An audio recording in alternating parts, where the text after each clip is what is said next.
podcast is part of the Pod Syndicate family. For more criminally compelling shows, articles, and conversations, head to wearepodsyndicate.com.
Hello there, and welcome to episode 389 of Film Bastards. My name is Ian Loring, and as always, I am joined by Becky Foster. Hello, everybody. Matt Foster. Hello, everybody. Hello, one and all. We hope you're keeping well. We hope maybe some of you have been vaccinated. I don't know what the demographic of our audience is, but that would be nice. Let us know. Honestly, that would be something. Actually, no. Andrew Jones got vaccinated. He did, yeah, and like fair play, Andrew. Like he's said this on Twitter himself, so I don't think he'd mind saying, but quite the fear of needles and whatnot. But he grew a pair and he went out and fucking did it, and good on him. So yeah, well done, Andrew. And So coming up on this week's show, we are reviewing the Russo Brothers' blank check after the Avengers films, the Tom Holland starring Cherry, and we're going to get into it with Oscar stuff. We are podsyndicate.com. Go there for film and other things related fun. You got Chinstroker versus Punter, his film, her movie, the Iron sequel, Beyond the Neon. I believe Noel's doing some stuff with that. Entertainment Landfill, What's on Tap, Chinstroker versus Punter. I might have already said that. I'm toying with the idea of resurrecting a feature I used to do on Eat, Sleep, Live Film for Pod Syndicate, which I think could be quite fun. So we are podsyndicate.com, patreon.com/filmbastards. At time of recording, I haven't released it yet, but I have recorded my License to Kill commentary, which, I'll be honest, it's not selling it, but there are gaps of silence because I ended up just watching the film because that film's fucking fascinating. But I do perk up every now and then, you know. I mean, at least your kitchen didn't burn down during this one. No, I mean, that's it. There were no fires. But also for patrons, I, time of recording yesterday, released a roughly 20-minute video where I did a screen recording of me going through my Oscar betting. I was live betting while recording. Looking back at the choices now, some of them are fucking insane. But I think I probably explained why I was doing them at the time. So, yeah, there we go. I think that's the housekeeping done. Have I forgotten anything? I don't think I have. I think we've covered it all there. Yeah. I will just say, actually, so my What We Watched is quite limited this week, but that is because over on the Pod Syndicate bonus feed, the first part of, what did Noel end up calling it? Something fucking insane, which was great. Here we go. Snyderverse, the pod. What the fuck? It cuts it Pod off. Syndicate You got it. Part 1. Ian versus Noel on Mark of Justice. Yeah. 2 hours and 14 minutes of Mark, Noel, and myself talking about Man of Steel, Batman vs Superman, Justice League, and Suicide Squad in depth, leading up to the Snyder Cut. We'll be recording a follow-up show where we will be talking about the Snyder Cut, which probably means we won't review the Snyder Cut on this show next week. I think Becky's thoughts, if Bex watches it, and we'll probably have a bit of a discussion there. But I think we've got something else kind of planned for next week. But our full thoughts on Snyder Cut, early word's good. So let's see what happens. What I will say is I've just counted back. Even if I take out all of the Snyder stuff that I watched, so Batman vs Superman, Man of Steel, and what's it, I think I've still got 9 what I've been watching. Fucking hell, good for you, Mark. Living your best life. What? Is Batman v Superman on anything? Now. I might watch that. It's not called Now TV anymore. It's just called Now. You can rent the Ultimate Edition on Amazon, which is what I did. It's Snyder's purest vision. It's pure Snyder. It's uncut Snyder. That's selling it to you, obviously. We spent a lot of time with Zack recently. I spent a lot of time with Zack Snyder last week. You definitely have, yeah. Wow, wait. But also on the Pod Syndicate bonus feed at some point, Jord will be uploading the latest There and Back Again. It actually recorded this time. We confirmed. So that is Becky, Jord, and I talking about The Hobbit: An Unexpected Journey. It was Bex's first watch, and I just kept on having flashbacks to high frame rate. So listen to that. Okay, Becky, well, thank you for that. I think me and Ian are on the exact opposite side of the fence on this to you. That was how George kind of introduced it, but I think there's some shades of grey in the actual discussion itself. I think anyway. I don't hate An Unexpected Journey. I liked it more than I remembered liking it. So yeah.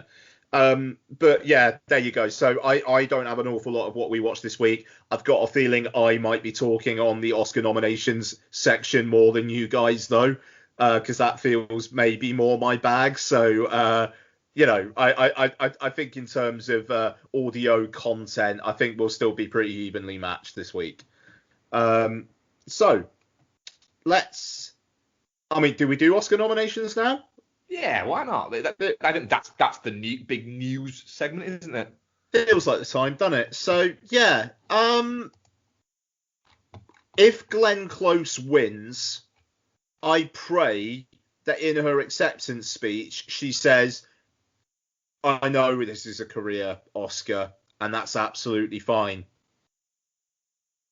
If in her acceptance speech she says anything about that character, nope. I'm not fucking having it. Glenn Close winning Best Supporting Actress for Hillbilly fucking Elegy is pure, look, let's just get this monkey off our backs. Here you go. My main issue with this, that there is the category I have the most issues with. To be fair, though, 2 of the films we haven't seen. No, but I still have the most issues with. Yeah, okay. In that there, because those 2 I don't have issues with. No. Because one, Ian assures me she's brilliant. Well, Grandma Minari? Yeah. Yeah, oh yeah, she's great. And the other one is Olivia Colman, who is brilliant. Yeah. I still maintain Glenn Close is a decent actress. She's fine. But there's this idea that she's this amazing actress that's not won an Academy Award yet. How she's not won an Academy Award yet? It's like because she's fine. Because she's just been a decent actress for a number of years. You don't just get them for time served. But you do get them for time served. You kind of do, yeah. Yeah, if you like, you shouldn't. You shouldn't. No, But you shouldn't. for instance, does anybody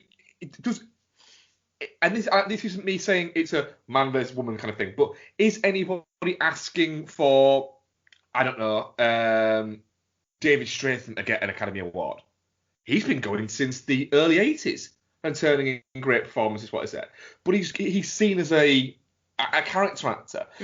And Glenn Close, I think, sees herself as a character actor who pops up in things. She's not very often she's the main lead in anything. You know, you have to go back to the early 90s where she was the lead in things like the Dalmatians. She was the titular character in The Wife. Oh God. Oh God, yeah. That happened. But then the thing is there has been and there will be better Glenn Close performances. If she wins She's this, quite old. She's literally winning it for one of the worst things she's turned out in the past decade. Yeah. And like you said, Erin, she must know that it's crap. She must. Maybe she doesn't. And the only thinks way, it's really poignant and powerful. the only way she cannot know it's crap is if she hasn't seen it. Yeah. She was nominated for last year. The year before, I think. If they were going to pity give her an Oscar, they should have. There was somebody else in there that they wanted to give an Oscar to. But then the other one, the one that the movie that has irritated me the most getting nominations, is the Maria Bakalova. Yeah, being nominated for Borat. How? Genuinely, have I missed something? I mean, that almost feels like because of degree of difficulty. But No, I get it, Mark. I mean, I'm with you. I wouldn't nominate her myself, but I could see film professionals going, "Holy fucking shit, you had to do that." Right. So it's a nerve thing. It's a whole. It's she had the nerve to do these things. Well, yeah, I mean, to be fair, man, Chris Pontius got nominated 20 odd years ago for Jackass, so there is precedent. That's it. If there's a nerve thing, then fucking hell. Why wasn't Jackass nominated for Best Picture?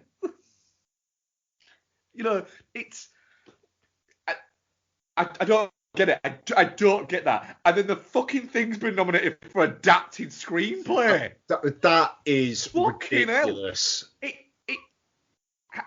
You raised this point when I mentioned it to you, didn't it, Dex? Where you said, how can something that has literally told you that the majority of it is improv be nominated for a screenplay? It's an adapted. What's it adapted from? Yeah. Because I think the answer is because it's based on pre-existing fictional characters. Fucking hell. I mean, that's a loose translation, isn't it? You know, there are films out there that you've got to look at that have been written that were well written. You've got to look at that must be going. We didn't get nominated because of that. Fuck it, I give up. It's a piece of shit as well. It's that has baffled me. That one. It's honestly, it has. Those ones have baffled me. There's somewhere I'm a little bit. What is it? But I'll let you take this back over him. No. I mean, I get it. I get it. And I think in a year where, frankly, there were more films around, I don't think it would have an impact there. I think it's interesting that Sacha Baron Cohen didn't get nominated for Best Actor for it, which I think maybe says that there is a limit to how much it's liked. within the Academy. But yeah, I like that actress in a supporting role. I mean, the thing is, I think Glenn Close is going to win it. Yeah. I think when I did the betting yesterday, I think Grand Marminari, Yeon Yu Jung was the favourite, which that would be great, because that's a performance that performance trips you up, and I don't want to say how.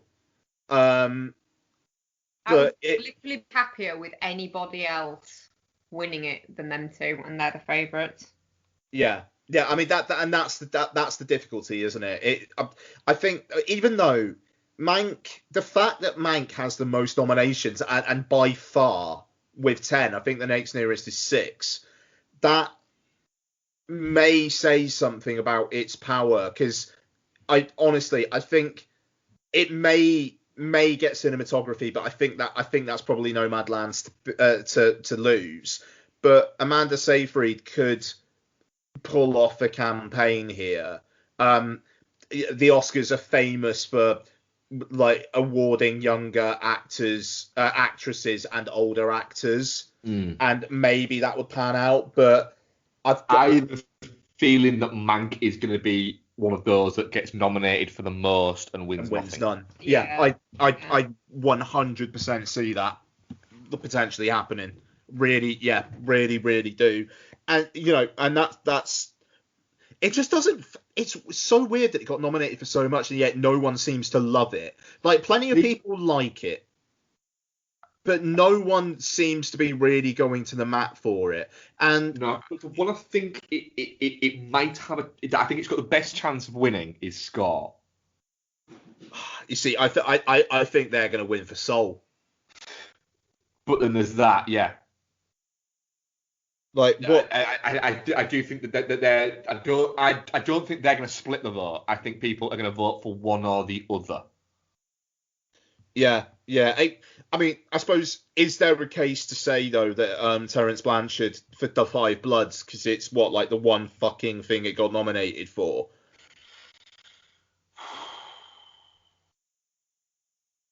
No, because I just think that movie, because it's the one that it's nominated for, I don't think it's in enough people's minds. Yeah.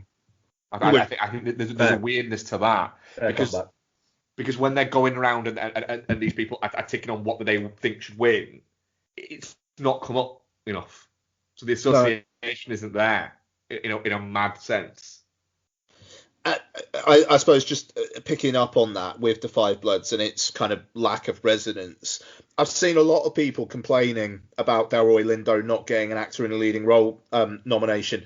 I'd say I think Netflix done fucked up by not putting him in for supporting. Yeah, absolutely. He was never going to get Best Actor. Well, right. Nomination, I mean. Can I put something out there, though? Right? And I like both the movies. I'll be honest, I expected to like both of them a little bit more. But can anybody with a straight face genuinely tell me that Gary Oldman was better in Mank? And I think he's very good in Mank. No, I agree. But was he better in Mank than Delroy Lindo was in The Five Bloods? No, but it was I can't remember what they're called now. Ensemble piece. He wasn't going to get a nomination for Best Actor when he's part of an ensemble cast. But I'm not saying he doesn't deserve it. I'm saying he wasn't the lead actor. Well, then you can get into the fucking the ridiculousness of the supporting actor fucking category, which is just batshit. But then, we know who's going to win Best Actor. And it's going to be Chadwick Boseman, which is weird because it makes sense why he's going to win it. Personally, I just being honest without what is it, and this is in no disrespectful way, but I don't think he's one of his better performances. No. But it's just the one that smacked out for the Best Actor one for me was the Gary Oldman one. It just seemed like it it seems like the Academy have nominated him because they know his name. It's such a Riz Ahmed default should pick. be nominated for Mogul Mowgli instead of Sound of Metal. Chadwick Boseman is going to win it. It just is going to happen. Whether that's right or not is redundant. But yeah, Gary Oldman being nominated is a whole thing. I mean, I don't know. You take Gary Oldman out, you put Daniel Kaluuya in actor in a leading role. He was campaigned for supporting. So I understand that. Even apparently though, with the Oscars, it's some crazy system, like with acting or supporting, it's essentially whoever gets the most like if they got more nominations in supporting than they did actor, then they put them in supporting. There's no judgment call made there. So essentially, what's happened with Judas and the Black Messiah is enough people have said that, like, Daniel Kaluuya is a supporting actor, and enough people have said Lakeith Stanfield is a supporting actor, that they both end up in that category, which is crazy. Like that's crazy. But that does make a little bit of sense that it's not the Academy going, well, we don't think a black man can be the lead in this film. But at the same time, it's like, could you not use a bit of discretion and go, hey, I'm sure Daniel Kaluuya probably had a lot of Best Actor nominations as well. Why not shift him in there?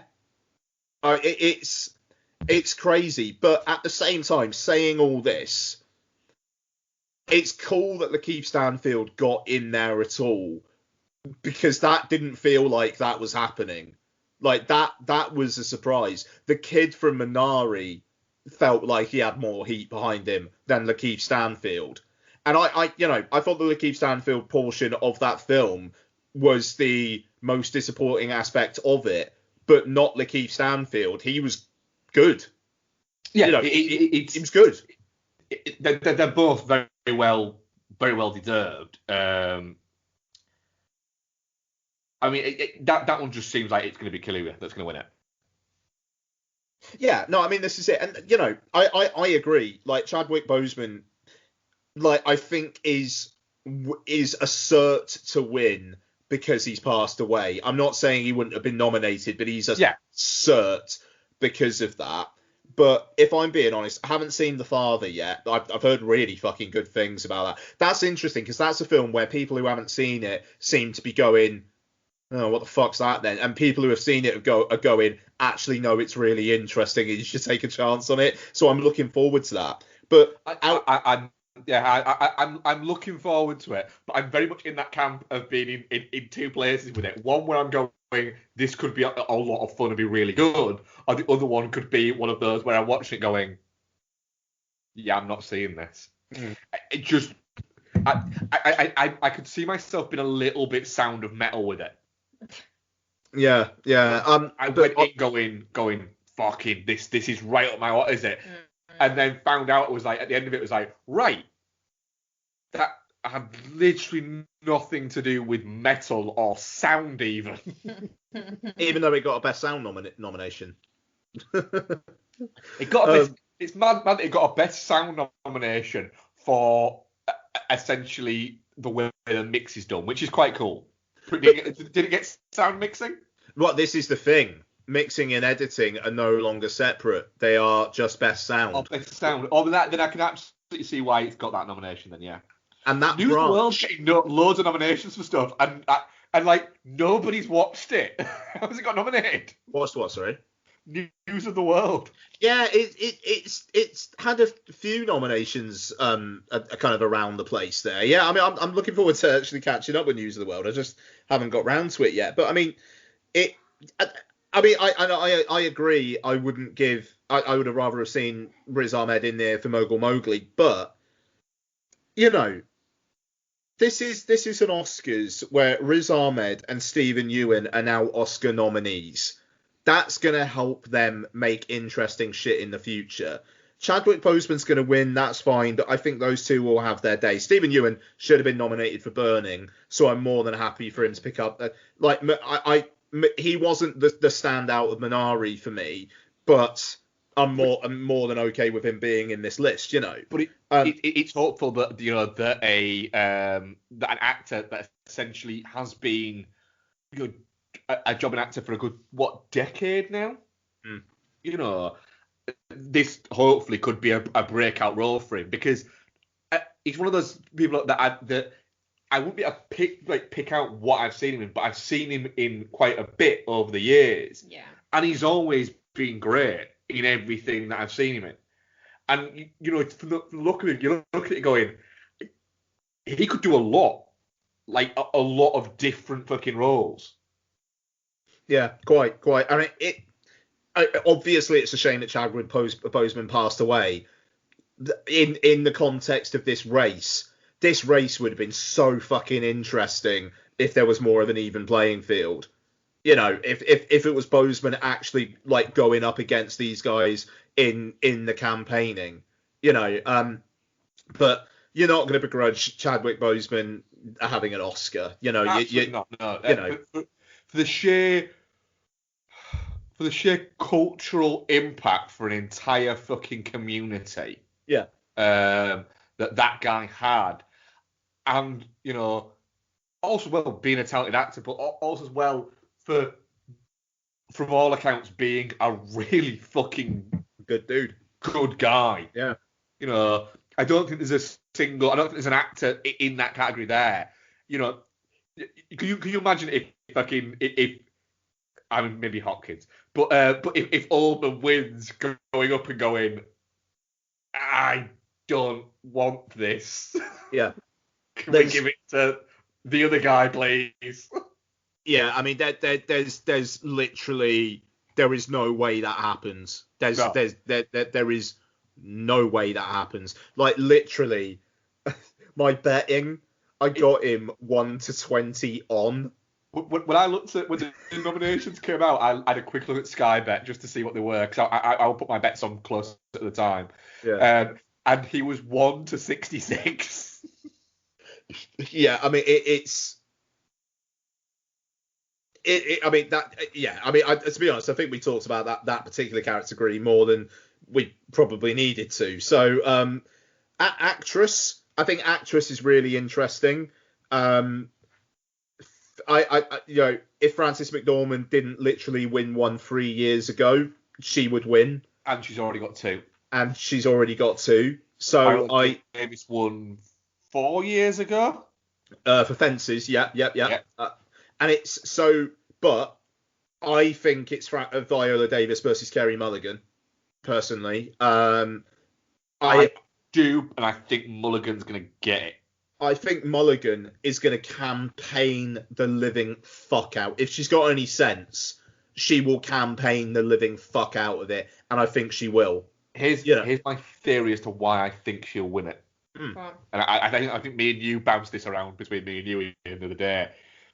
Like you said there, Ian, Frances McDormand won one a couple of years ago. Viola Davis won one a couple of years ago. Andrea Day, I don't think enough people have seen it, and I think that it's too much of an outside. It's just too much of an outside bet. Yep. There. The word has gone too quiet on Vanessa Kirby. Yep. For that, I don't think the film was received anywhere near as well as the people expected it to be. Nope. But Kerry Mulligan, I'm very certain she got nominated for an education, didn't she? That was the last nomination she had. But she was big and out everywhere for like 3 or 4 years, and then kind of not disappeared, but kind of she backed off for a little bit and hasn't had that out. And this is almost like the return a little bit, and it's kind of like the Oscars there will look at it and go, oh, she's back. We loved her a few years ago. I wonder where she's been. Let's give her an Oscar. Also, as well, it's a fantastic performance.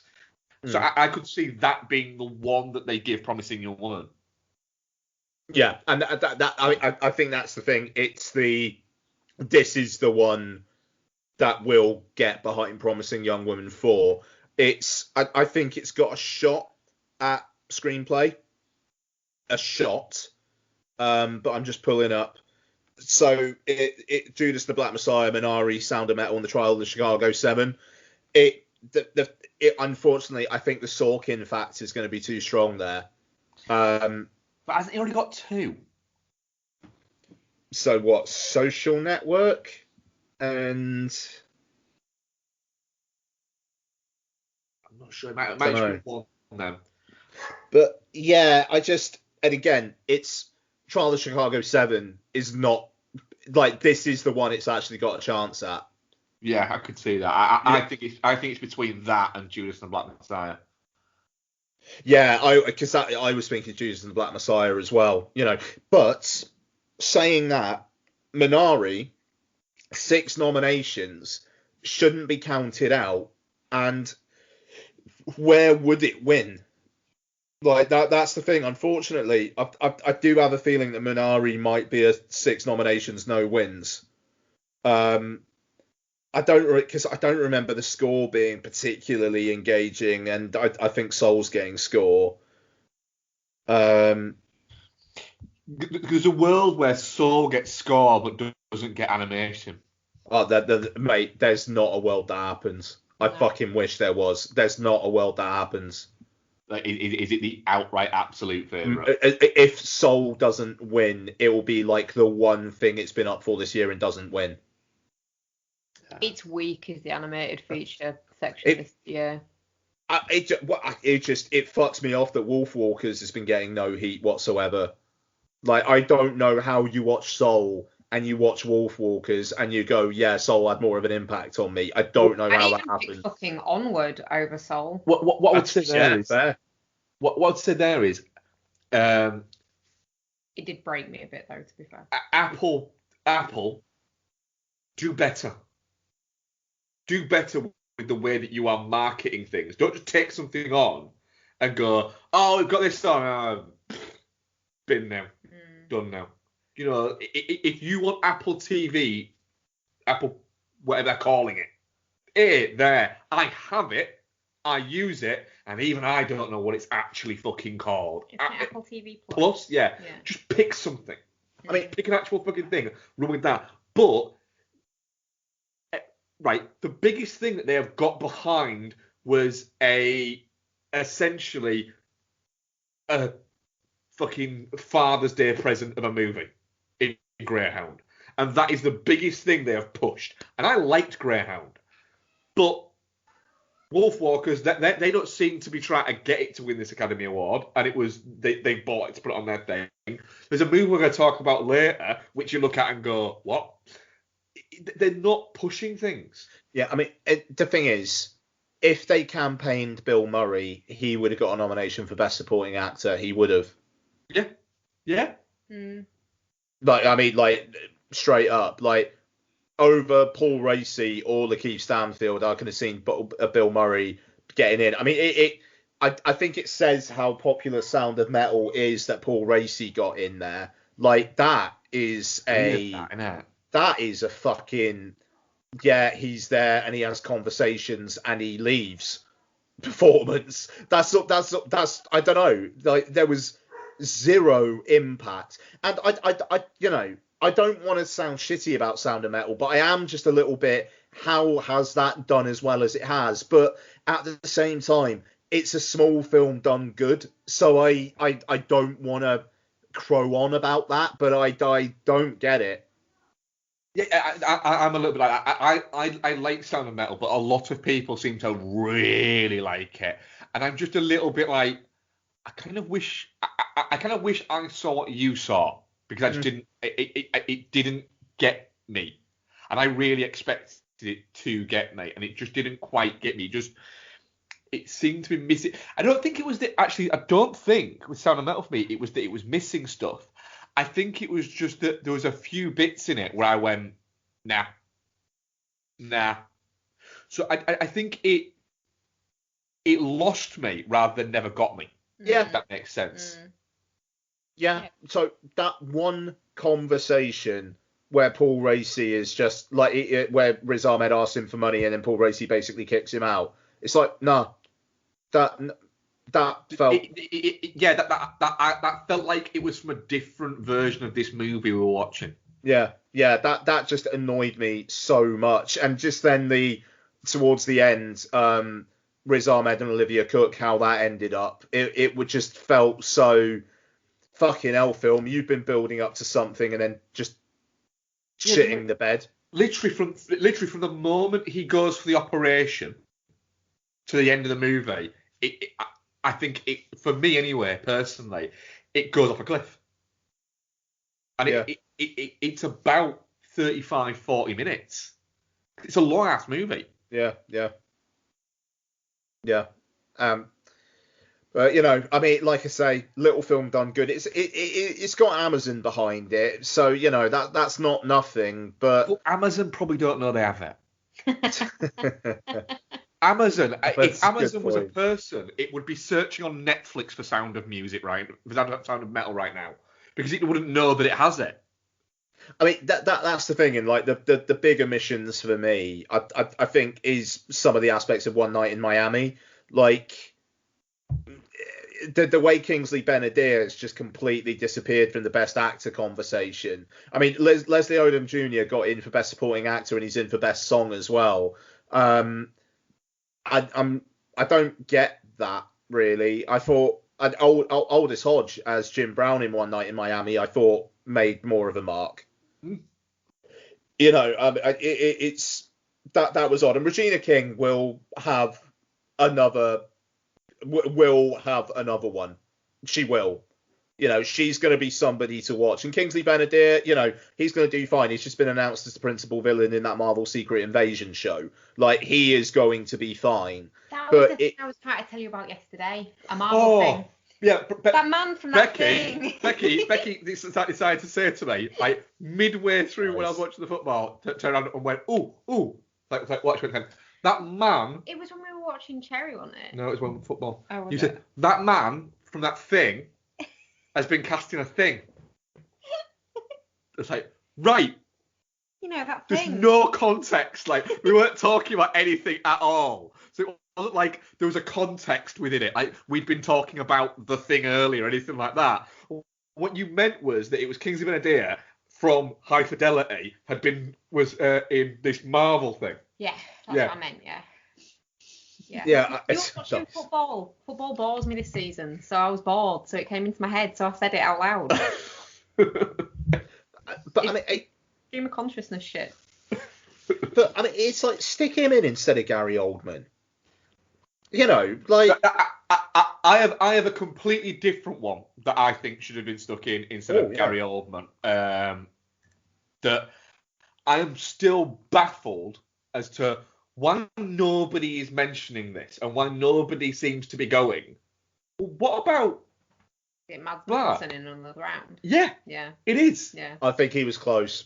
But no one seems to be mentioning it because. But Gary fucking Oldman. I mean, I can't. Yeah. You know what, the problem I have with Gary Oldman, I will never forgive him for Churchill. The problem I have with Gary Oldman is I genuinely think he has kind of checked out in the past 10 years. Oh, he's not bad in Mank, though, is he? I actually think he's very good in Mank.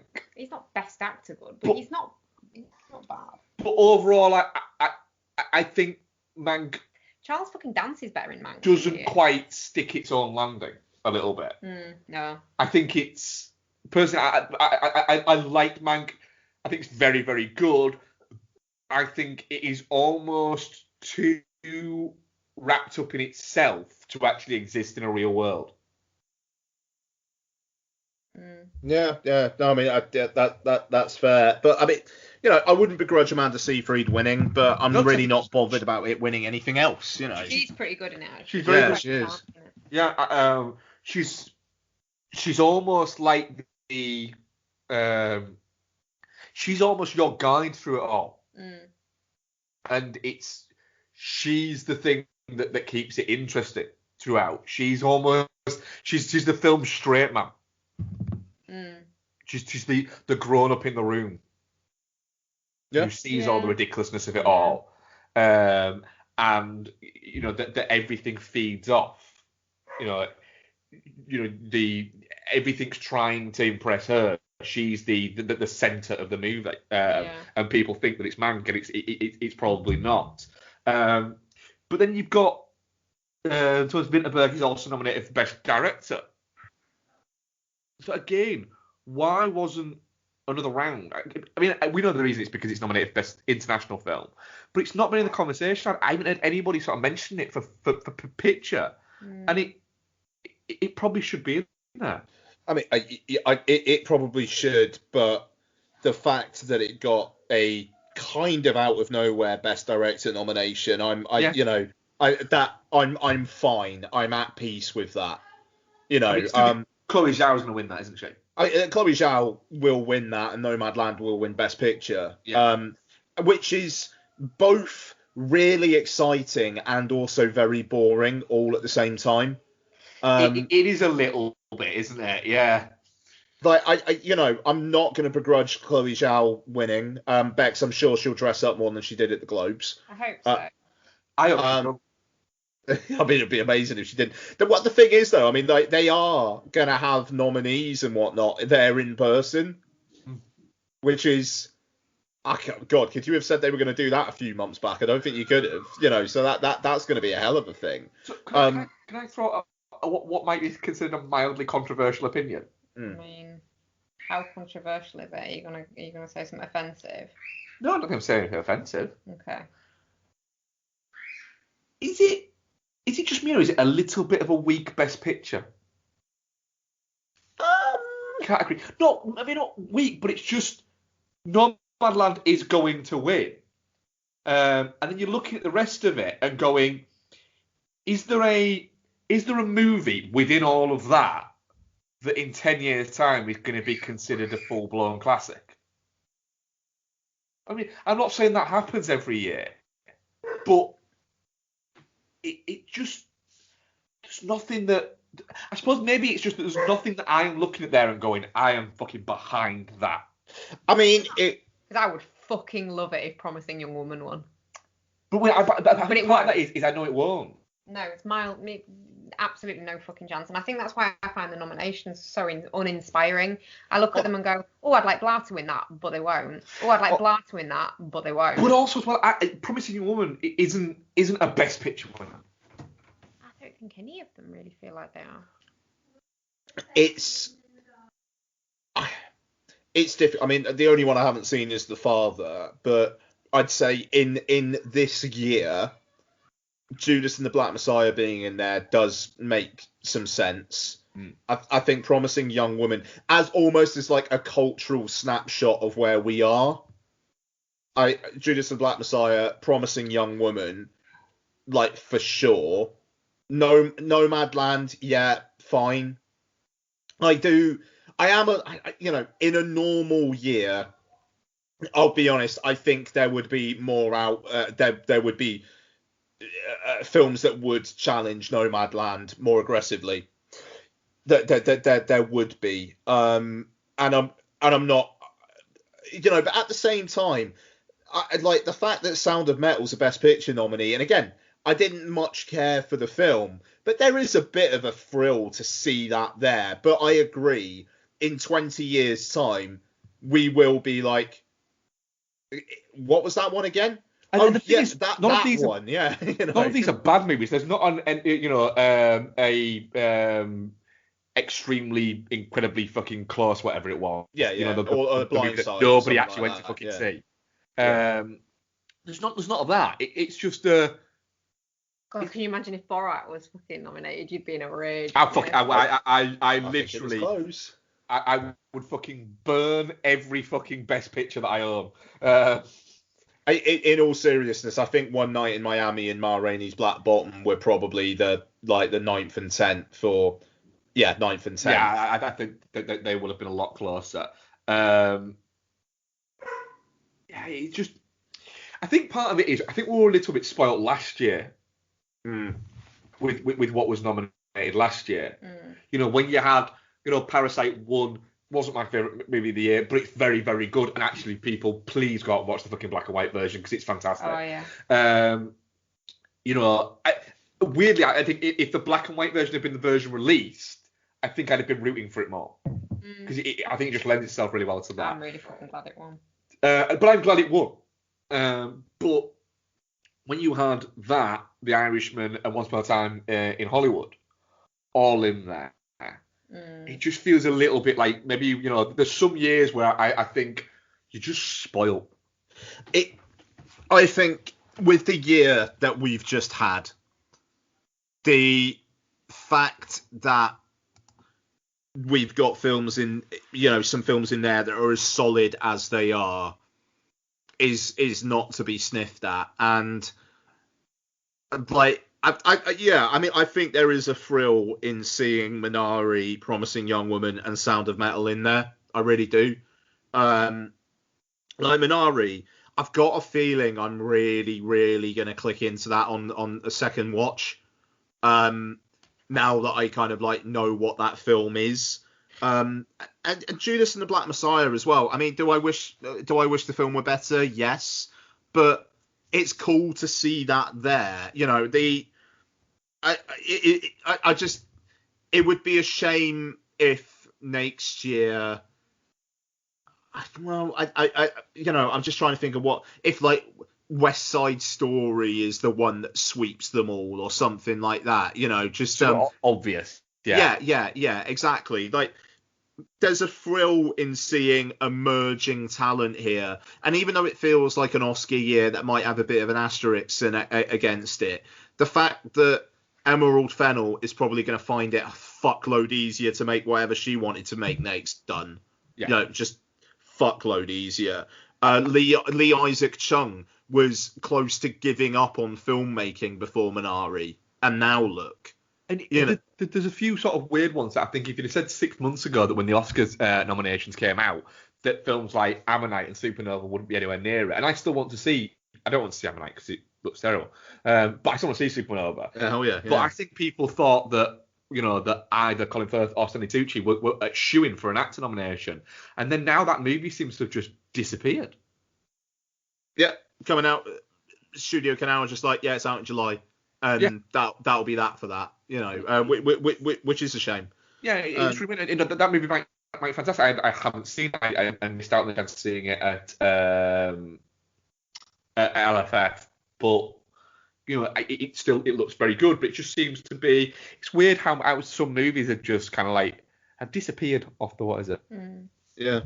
I mean, let's wrap it up. But I mean, like I say, it's weird how it's a list of films that are both exciting, but also, but let's kind of see what next year gives. And I hope that next year gives like this amount of diversity. Don't get me wrong, but I don't know. It would be nice to see a mix of big and small next year, and here we've basically all got small, and that's fine.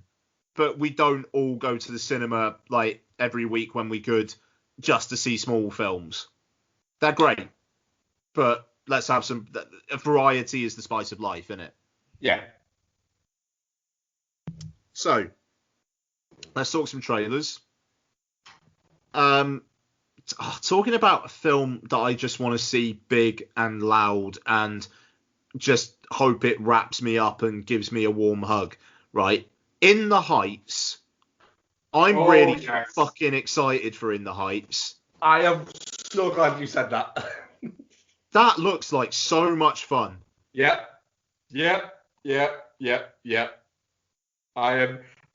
It just, like you say, it just looks like, I'm looking at it going, I really hope that is like the sleeper hit of the summer. I mean, it's coming out in June. It'll probably be during the Euros, so good counter programming for its intended audience, I suppose. But also, it kind of looks horny as fuck, and I think people are going to vibe with that. Yeah, it looks like one of those where people are going to want to listen to it, dress like it, and watch it. Yeah, and honestly, like, people are going to be like, right, I want to go see this, and you're telling me I can go to a club. Yeah, I want to go to a club right now and just dance for hours. Yeah.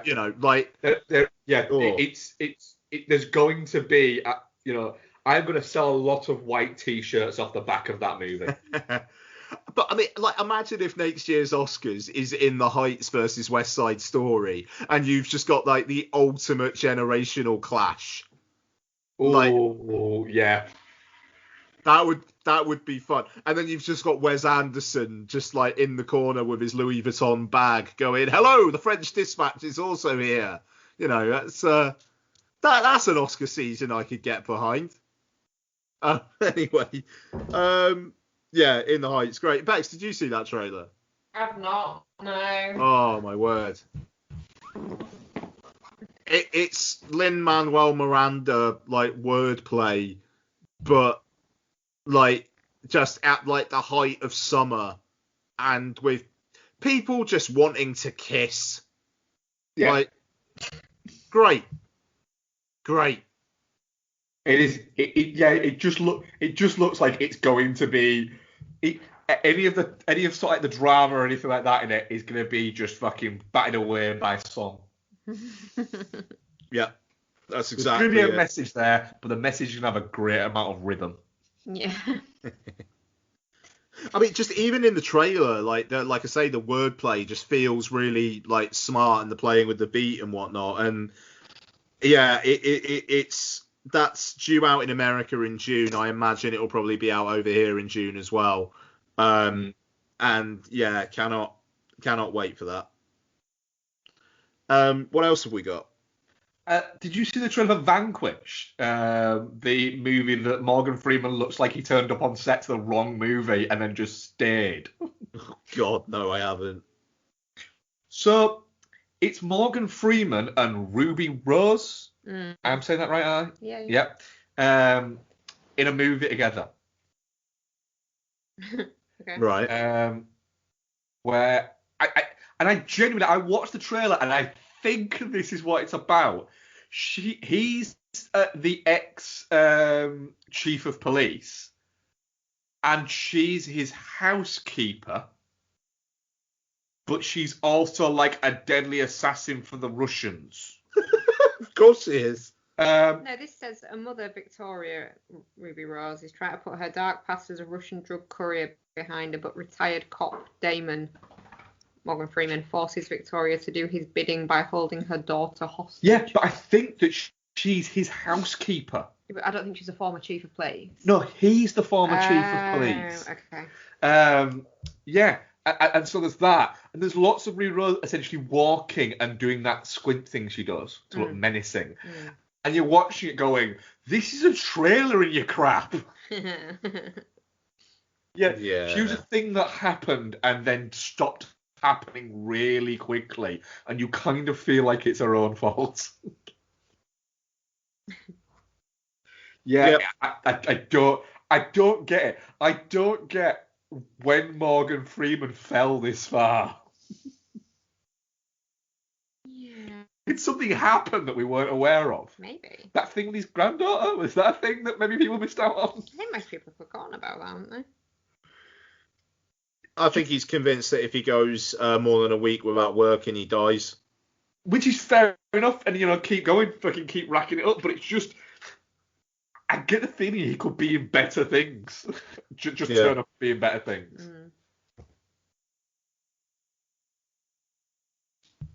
Anything else? No. I started watching the trailer for something called Wildcat, and then I stopped watching it about a minute into the trailer because I was bored. Was it anything to do with High School Musical? No, it wasn't to do with High School Musical, so I was a bit like, wait a minute. Where's Zach? Where's Zephron? Where's Baby Z? Fuck off. Fucking journalist tied to a bed. Bollocks to that. This is far too fucking sepia. I know that fucking Zephron ain't gonna burst in all muscly and singing. Like the husky bear we know he is. Damn right. Okay, well, husky bear. Hey, I'm really happy you're here. Why that? Because I like you a lot. Shut up. I really do. And and your jacket's really cool. Whoa. And what? I was just thinking, What are you thinking? Just thinking that you're shady.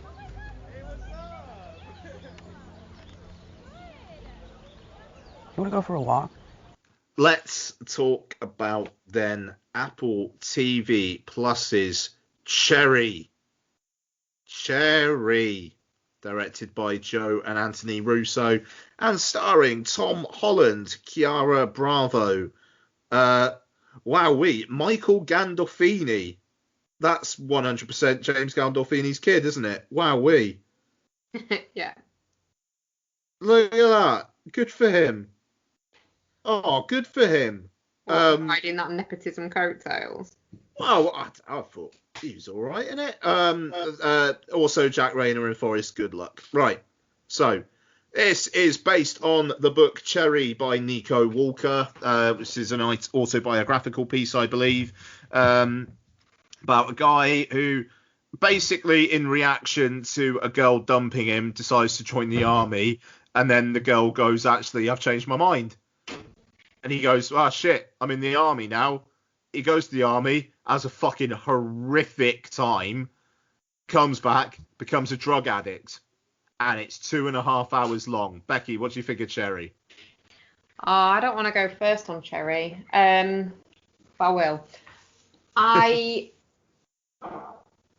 Yeah, I was dreading watching this, to be perfectly honest with you. We left it till last night, because I think on some subconscious level we've been putting it off watching it because it's 3,000 years long. And then last night I tried to persuade Mark to message you and ask if we could postpone and record tomorrow night because I really didn't want to fucking watch it. And then I was like, I could say Mark could just watch it while I'm at work on Tuesday and then I'll just skip that bit. I really, really did not want to fucking watch this film.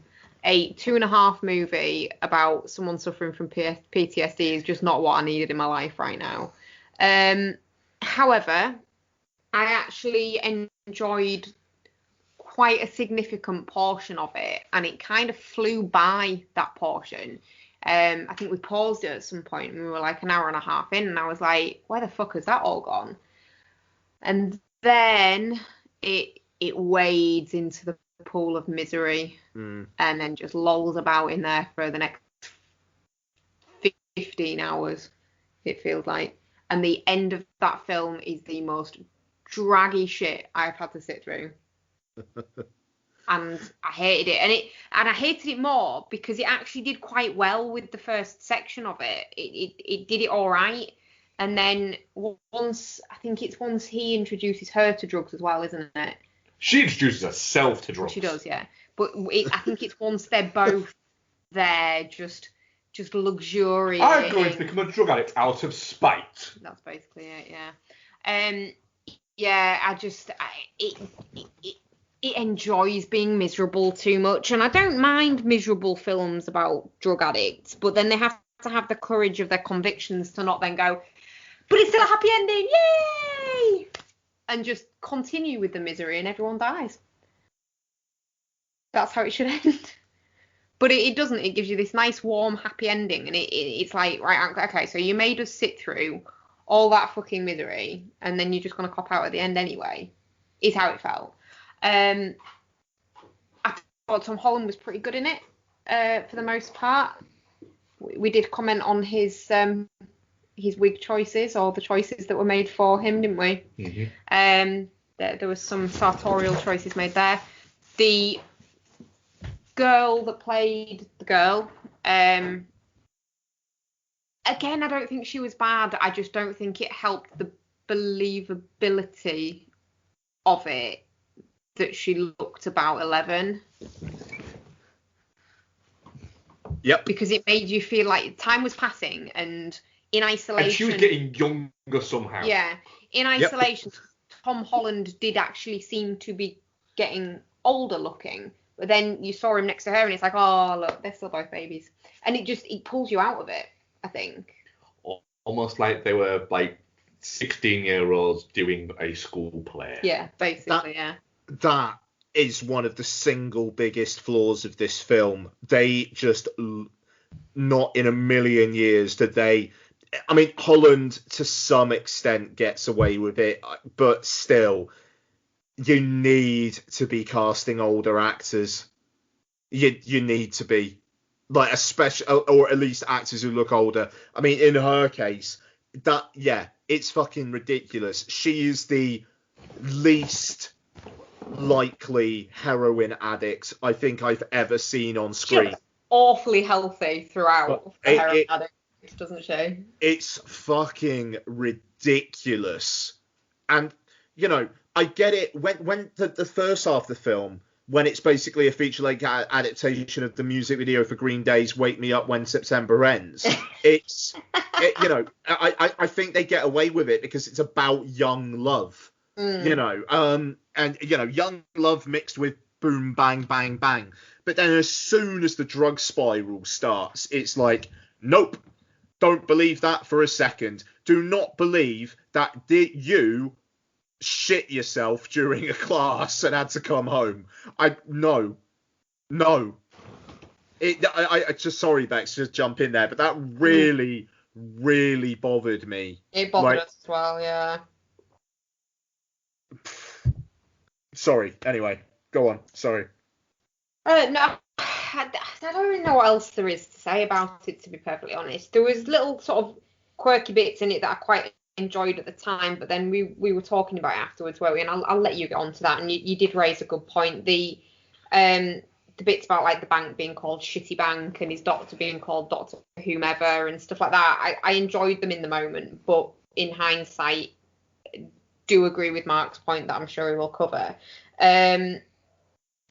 But yeah, but I do feel like they made a decent enough film and then didn't stick the landing. Yeah, fair. Mark's shaking his head grumpily. So, Mark, I forgot to frame the start of the review with a question, so I will ask: why are you shaking your head grumpily? This movie is so bad that it's actually making me dislike Endgame, Civil War, and Infinity War more. That is genuinely, and I am not just saying that as a joke off effect. Genuinely, it has made me go back and look at the whole canon of what the Russos did with Marvel and go, oh, they had fuck all to do with that, did they? It's a little bit that, isn't it? Yeah. This is apocalyptically badly directed. Either they literally just didn't give a shit and were just literally, whilst something was going on, they were turning around and going to other people on set and going, so in Endgame, when this is going on, and it's like, cut, it's fine, yeah. And then when the makeup department came out and went, does this wig look all right on him? Because we think it looks a bit shit. And they've gone, yeah, it looks fine. So in Infinity War, what we did was, and there's just some poor girl with 2 coffees going, look, which one was decaf and which one was double shot? They've gone cold now. I need to go and get more.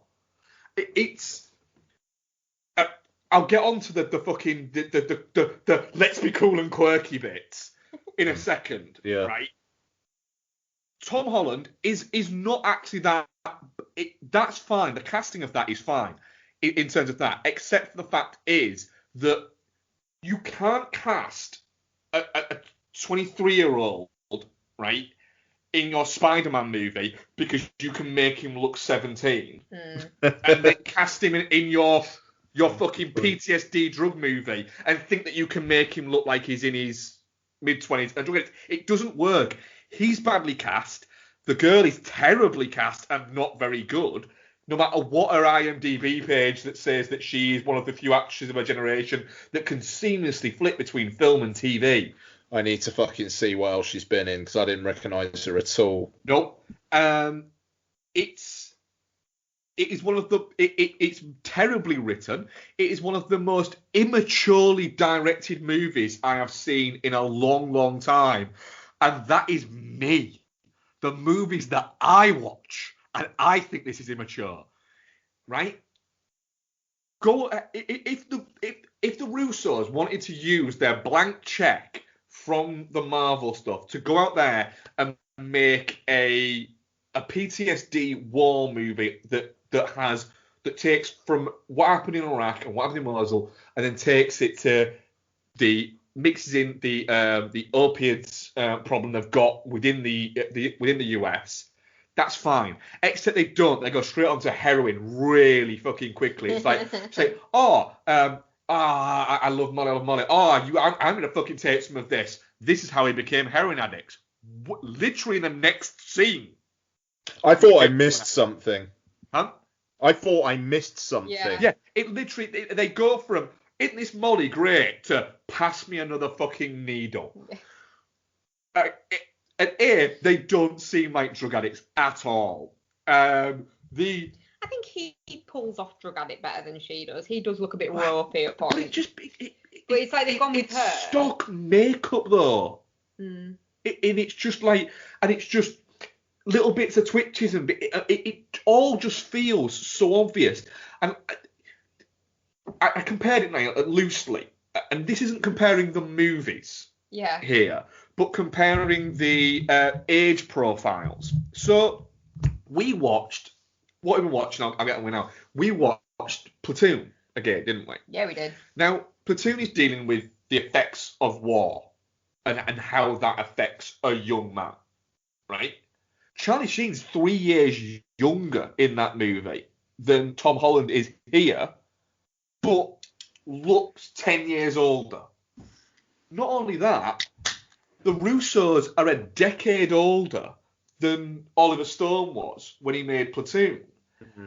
And they're trying to make a serious fucking movie and throwing in quips like shitty bank and things like that. And it's like, right, you're not serious about this, are you? This world doesn't affect you, so you're not fucking serious about it. You're having a laugh, but trying to make a serious movie at the same time. The thing, pathetic. And the thing that bothered me about that is that I think you're alluding to this, but the fact that they don't have anything to say with that. It's okay, fine. So, but like, are the banks like fucking the characters over? Well, no, they try and fuck the banks over. You know, and I'm not saying I'm on like the side of big business or anything like that. But if you're gonna was that one bit where they wouldn't let him cash his check. That was the banks being the baddies. But it was like, essentially because he started insulting the staff and got kicked out. Yeah. It's like, well, yeah, probably fair enough then. You know, it's if they would, you know, with Fight Club, say, like they're using all this kind of like satire of things for a point. With Cherry, it feels like pure kind of like eye candy, and it's because like there's not a single visual flourish that the Russos don't use during the course of this bloody film. You know, like it is ADHD addled to fuck. And yeah, sorry, Mark, I just again, and because that particularly bothered me as well, but just there are moments in it where it works. I think the kind of the boot camp sequence, everything where he's in the army, I think actually works quite well. And the traumatic incident that he suffers is genuinely, it is like, yeah, I could see how that would fuck you up. Like, but then as soon as he starts taking the drugs, it's none of that. It is just a drug spiral movie.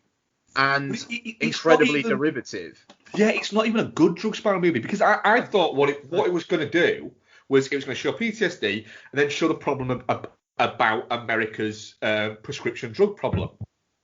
But and I was interested in that. I thought I was executing it poorly, but I was interested in that. And then it's nope, they just become heroin addicts. Yeah, if they'd stuck with the oxy and the fact that it's basically like a blue collar, white collar drug.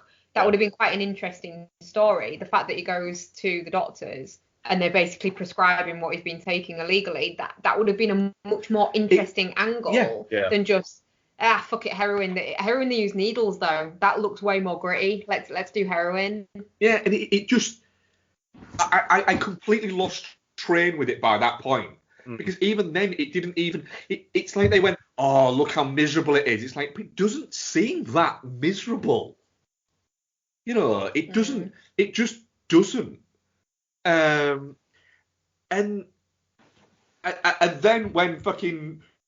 when Jack Rayner turned up, I was like, "Fucking really, you're gonna cast Jack Rayner in the most Jack Rayner of roles?" Do we know him from something else then? He's basically stock default douchebag, and he's very good at it. He plays like a preppy bro douchebag very well. He does. He is the highlight of this And movie. he does, and he's brilliant. And I would prefer to watch his movie. Yeah. Because I think that would be funny, and it would be quite cool. But then even he turns into just like, there's a point where literally Tom Holland basically just bullies him into helping him rob a bank, and it's like, when did the development of that character go to him robbing a bank? And then you've got the big fucking bad dude who's in the car. What's he called? The Black or something like that. Mr. Black. And then we never. He doesn't have anything, does he? He just wants his money back. But he's not even an interesting If I kill character. you, I won't get my money back. But it's like, you look at it going, the Russos could have cast somebody fucking cool in that role. And it's like, they don't even have they didn't even have the interest in this to actually do anything interesting with that character. And I think I've probably made my opinion plain anyway, but I thought it was interesting Becky saying about the ending just kind of going on from the moment he walks out of that bank to, like, on. I'm like, please don't end with him cleaning up and then she's out there waiting for him. Please don't do that. And then it does that, and it's like, right, well done. You have completely unearned that ending. Like, are we supposed to feel like, am I supposed to feel like I'm on this guy's side? Like, how? Like, yes, he's been through terrible shit in the war, but since he's come back, he's done nothing but terrible things, and he's barely tried to get any help. And the thing is, his character just went down the toilet for me the moment that the girl, when she's nearly dead, and the mum's like, you need to stay away from her, and then he's like, I need to stay away from you. Well, I want to be with you. No, I need to stay away. I'm bad. I'm going to do drugs anyway without you. Oh, all right then. As soon as that happens, it's like, no, I'm very, very, very out. So for the film to end in that way that it does, and not with, like, you've got like the kind of the montages, it's going through the prison through the years, and you don't get any context for why any of that stuff's happening. It's just, right, he goes to prison, he starts off in some sort of group, and then he's working in the prison, and now he's leading the group, and now he's got a tash, and now he's out on parole. It's no. As well, you've got two lead characters that you really don't like. Like, she's a dick. Yeah. I mean, she's an unsympathetic character throughout the fucking entire thing. The whole thing is because she decided to be a bit of a knob, which isn't developed at all. There might be more of a story behind why she decided to be a knob and decide to what is it. But then she decides to be a knob, so he joins the army, which is a bit like, all right, mate, that's a bit of a reaction. And then she decides to not be a knob, but he's still got to go to the army. And then rather than helping him sort of, rather than supporting him and helping him get over this addiction that he's developed, she decides to, become a drug addict out of spite. You're almost watching it going, I mean, there's a part of me that goes, and she keeps getting him to go and rob banks to get more money, to get more skag. You're kind of going, I kind of hope you both do die. I think the vibe that they're trying to go for is she's being driven to, right, well, if you're going to do it, I'm going to do it to cope with you being a fucking nightmare kind of vibe. Like, she's been really through the ringer with him, but it's not developed enough. No, it ain't. It's just like, all right, well, I'll do him too then, you fucking fucker. Do you know why? Because all the way through the production of the movie, the Russo brothers were telling everybody on set stories about Marvel. It's the only explanation. What I was going to say before as well is, like I say, with the Tom Holland character when they're supposed to be heroin addicts, there is a bit of a kind of, there's been an effort to make him look a little bit shitty and a bit like a drug addict. He's got bags under his eyes, his hair's a bit straggly, blah blah blah. A cursory effort, but a slight, Yeah, literally, like they put the wig on, made him up and gone, right, you look fine, and then just put the hand on the wig and then just gone and just tilted it slightly to a side and gone, perfect. Ruffle, off you go. But with her, it's like they've gone, oh, she's meant to be a heroin addict. Should we make her hair a bit greasy and like make her look a bit rough? And they've gone, we've cast her because she's pretty.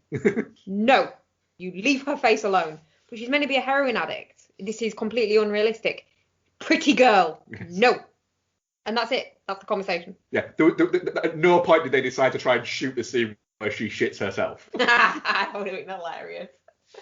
That did not end up on the cutting room floor. Given the maturity level of this movie, though, they should have had a scene in with at least one of them shitting themselves. Yeah. Yeah. I mean, right. Apparently, Apple paid nearly $50 million for this. And they got played. And its budget $40 million. Yeah. I mean, it really. Yeah.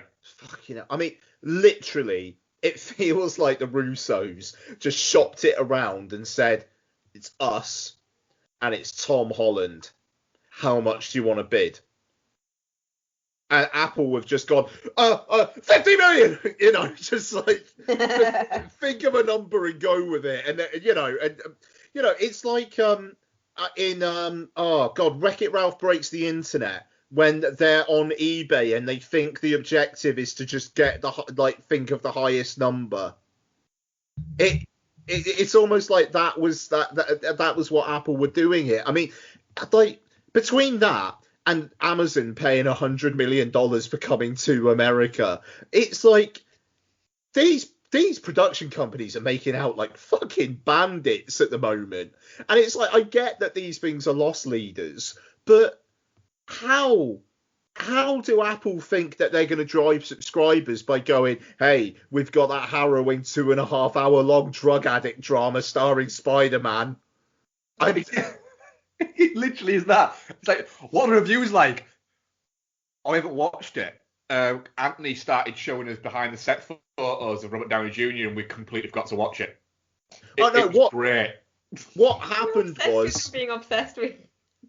Because that's the only thing that can explain how bad this movie is. No. The show reel to sell this was just the deleted scenes from Endgame. It is, yeah. It's the blooper reel from Endgame, and then just said at the end of it was just that shitty poster that fucked up, and it just said coming 2021. Shricky.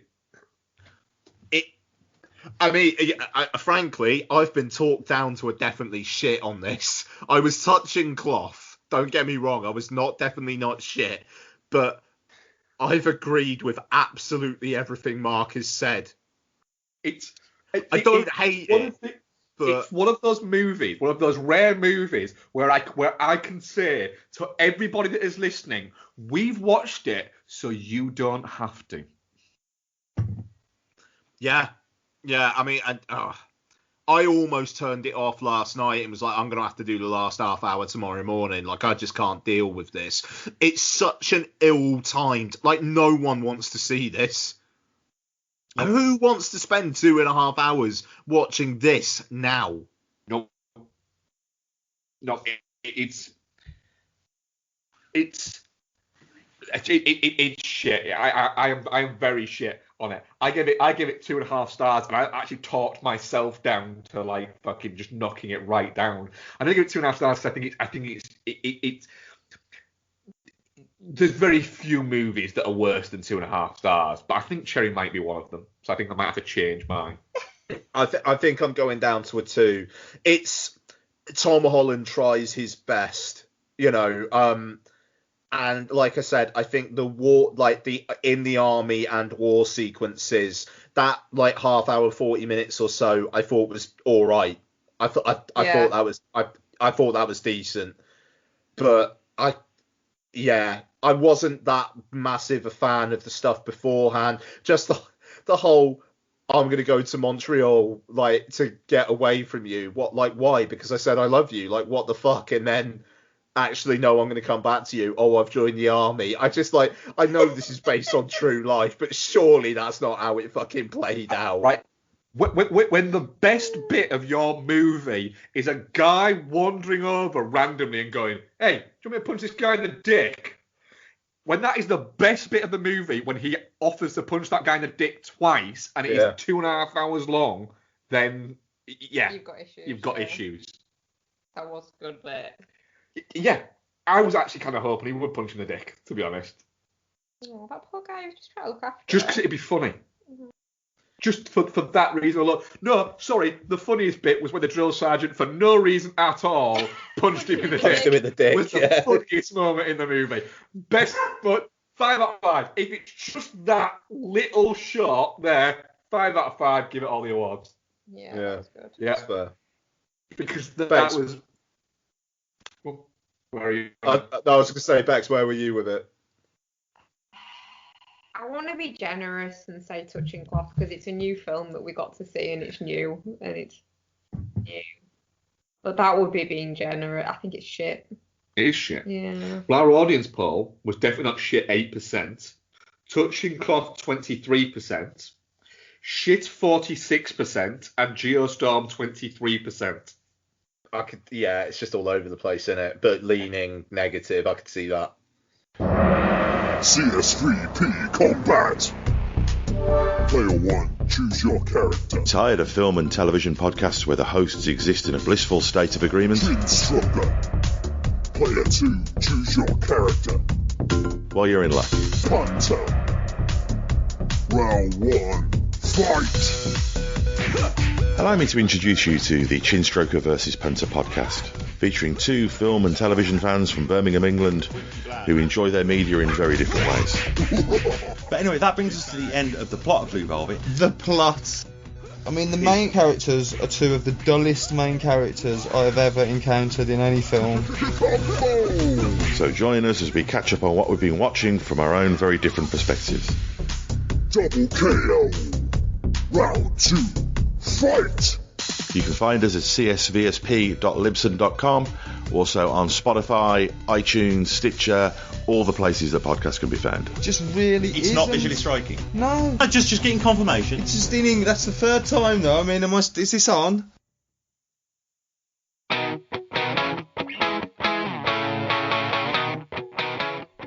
Have you ever wondered what so-called family films will scar your kids forever?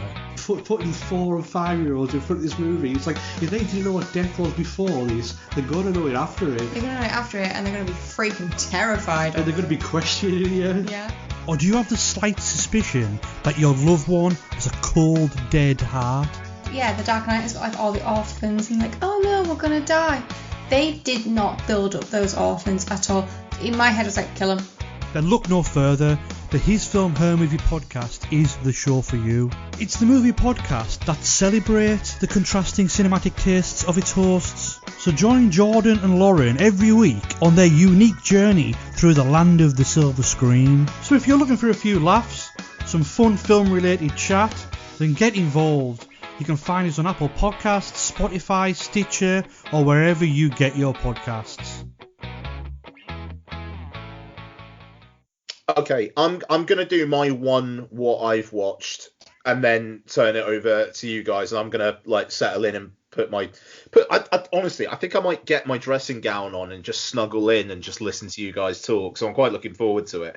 I'll just say that my other one was a film I was talking about catching up on last week, Rocks. So it's directed by Sarah Gavron. And this had been getting BAFTA nominations all over the shop. It's on Netflix now. I will say for the first half hour, 40 minutes, I was really struggling. Really, really struggling. So stars Bucky Backray as a schoolgirl who lives with her mum and her younger brother. One day, the mum just leaves them some money and says, I can't cope. I need to I need to have some time to myself, and fucks off and just leaves them to it. And Can you do that? well, she does. They're not nice. They're not bad kids or anything, like it just seems like the mum's got some issues.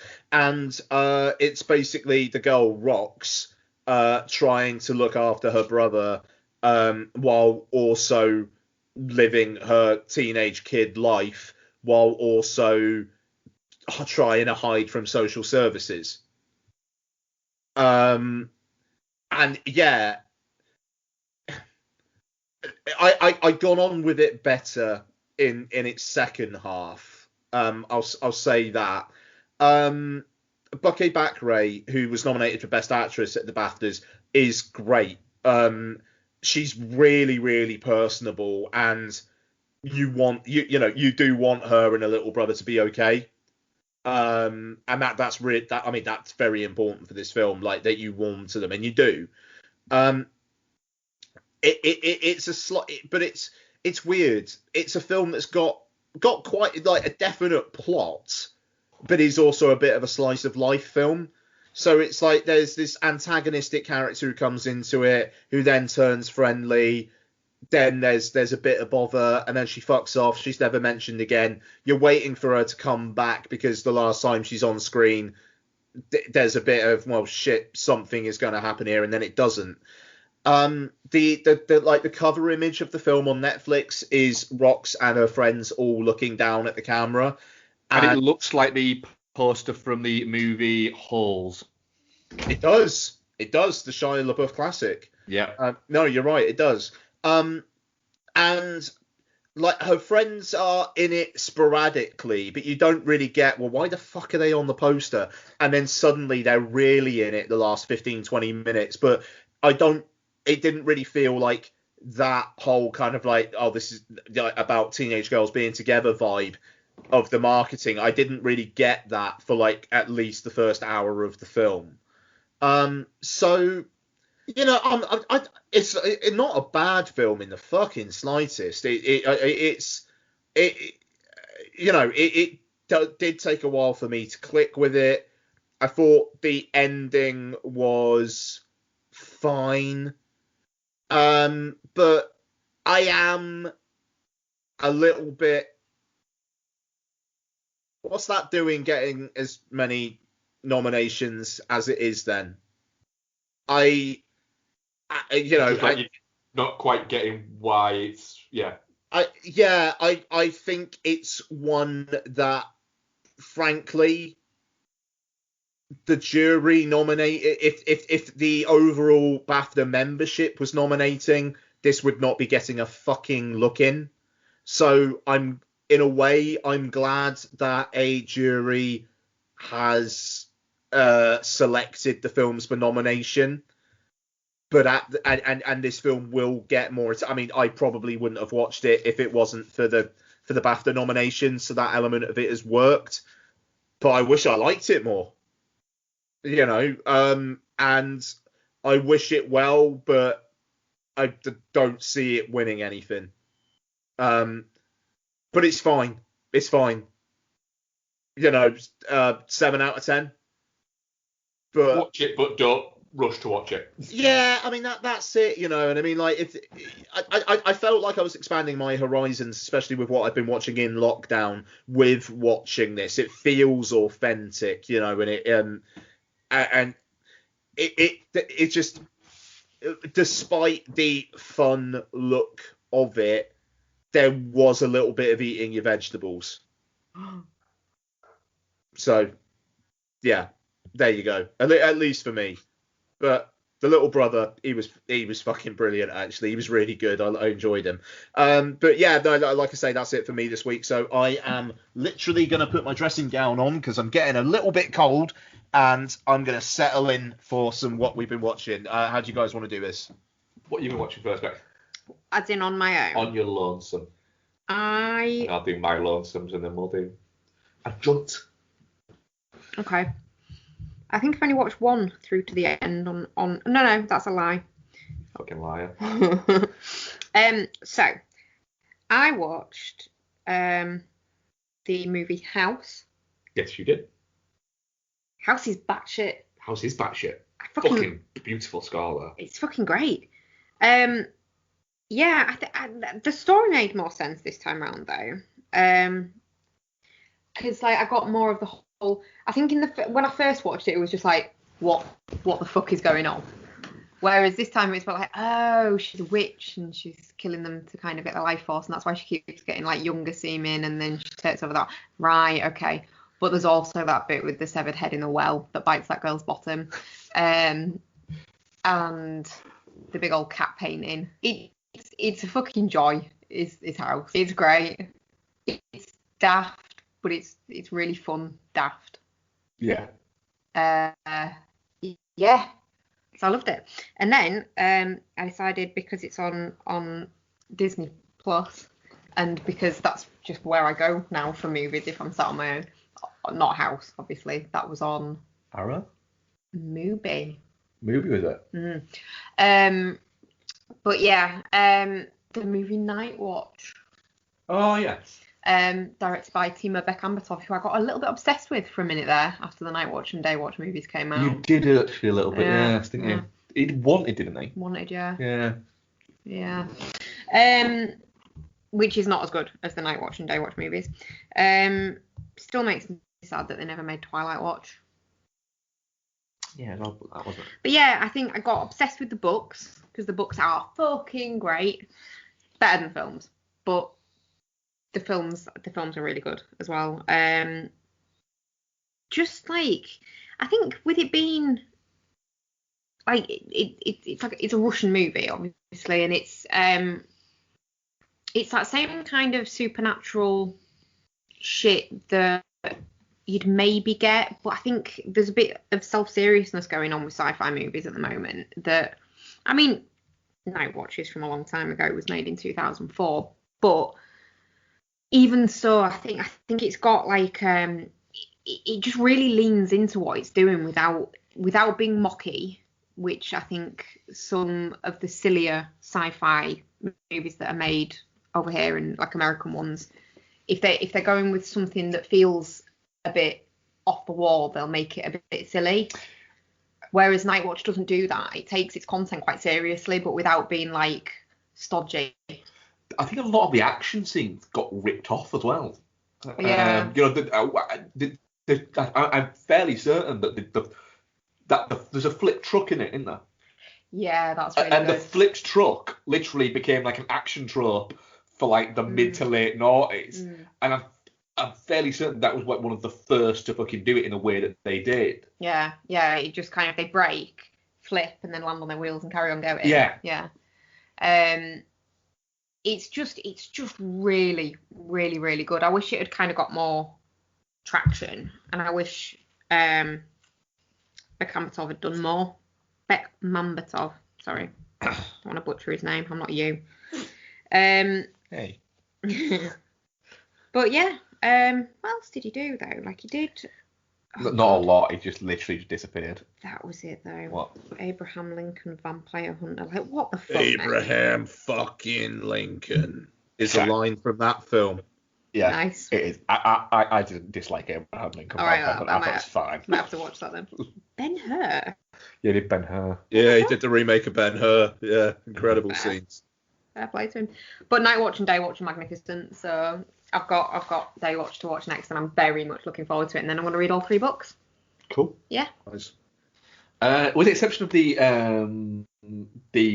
Snyderverse stuff that I watched on my own, I think only one that I watched on my own. But if you want to listen to our Snyderverse bit, then head across to the Pod Syndicate bonus feed. Oh, well, I also watched The Hobbit, so if you want to listen to my thoughts on The Hobbit. Where could you head? You could head on to Pod Syndicate. So weirdly, right? Do you remember when Disney Plus announced that they released that Star was getting added to Disney Plus, and there was essentially there was that Star, wasn't there? It was made up of all of the names of like the movies and the TV shows, shit like that were going to be on it. I remember somebody pointed out and went, "Really? Stakeout's quite big in that. Who's looking forward to watching Stakeout?" And it's like, me. because I watch it like once a year, and this makes it easier to watch. So I watched Stakeout again, because for me this is like a genuine classic, and I think it's like literally for me and Dean Darley, who is I think is still a long-term listener of the show.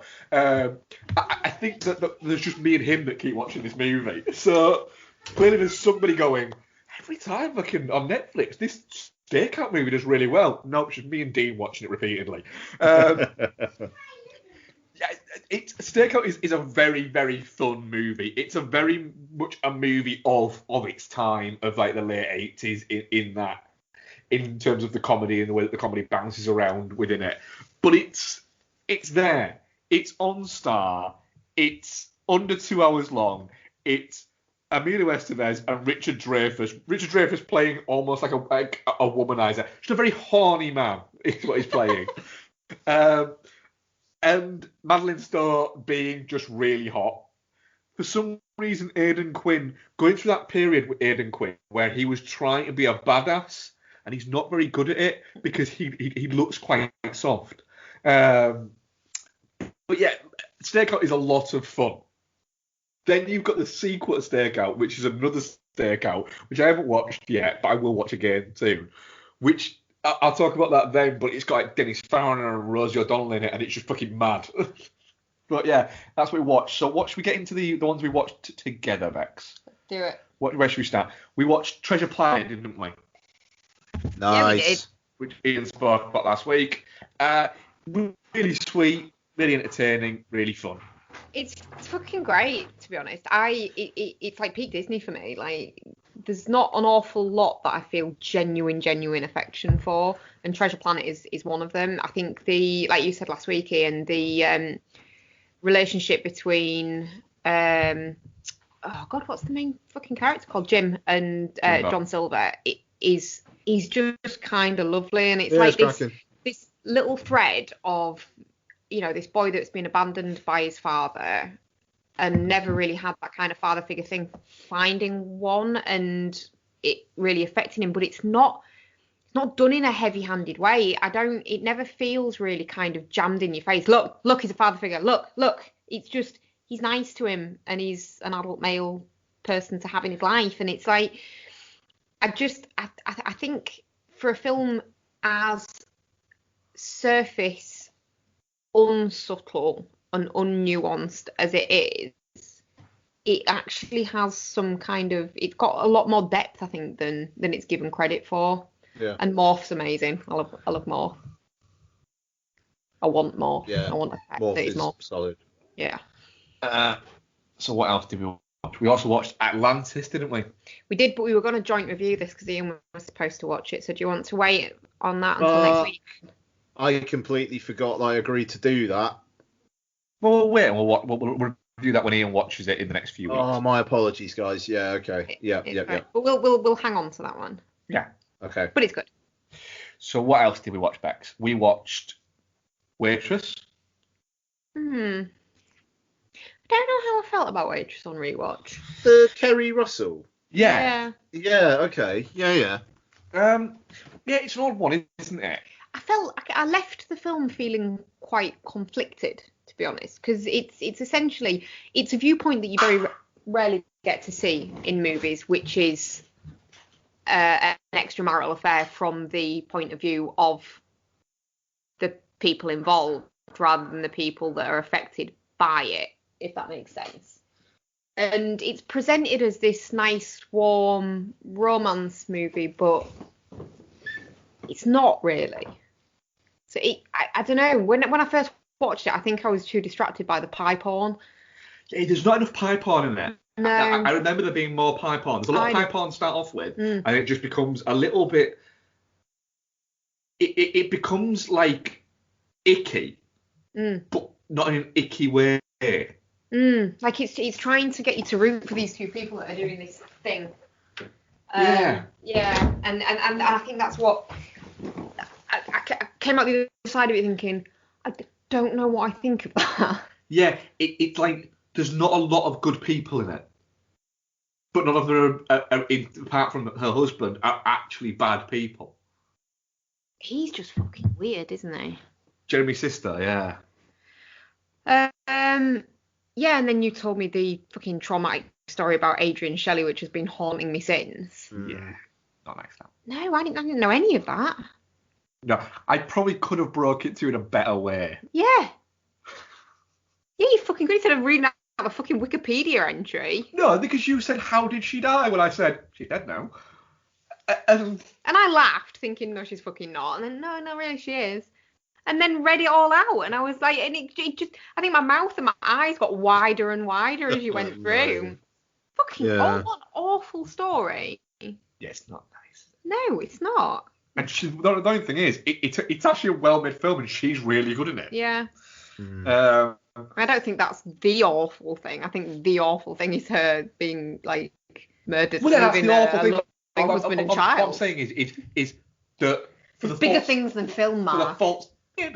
The faults the film has, none of them are her. Oh no, and I think it's pipe on that. Yeah, I think it's trying to make you feel a little bit uncomfortable and trying to make you sort of question like how you feel about their relationship. Yeah, I think it achieves in what it's trying to do. I just think what it's trying to do is make you feel uncomfortable, and it does. Maybe it was a simpler time than the mid-noughties. I mean, it definitely was a simpler time. Yeah. I miss the noughties.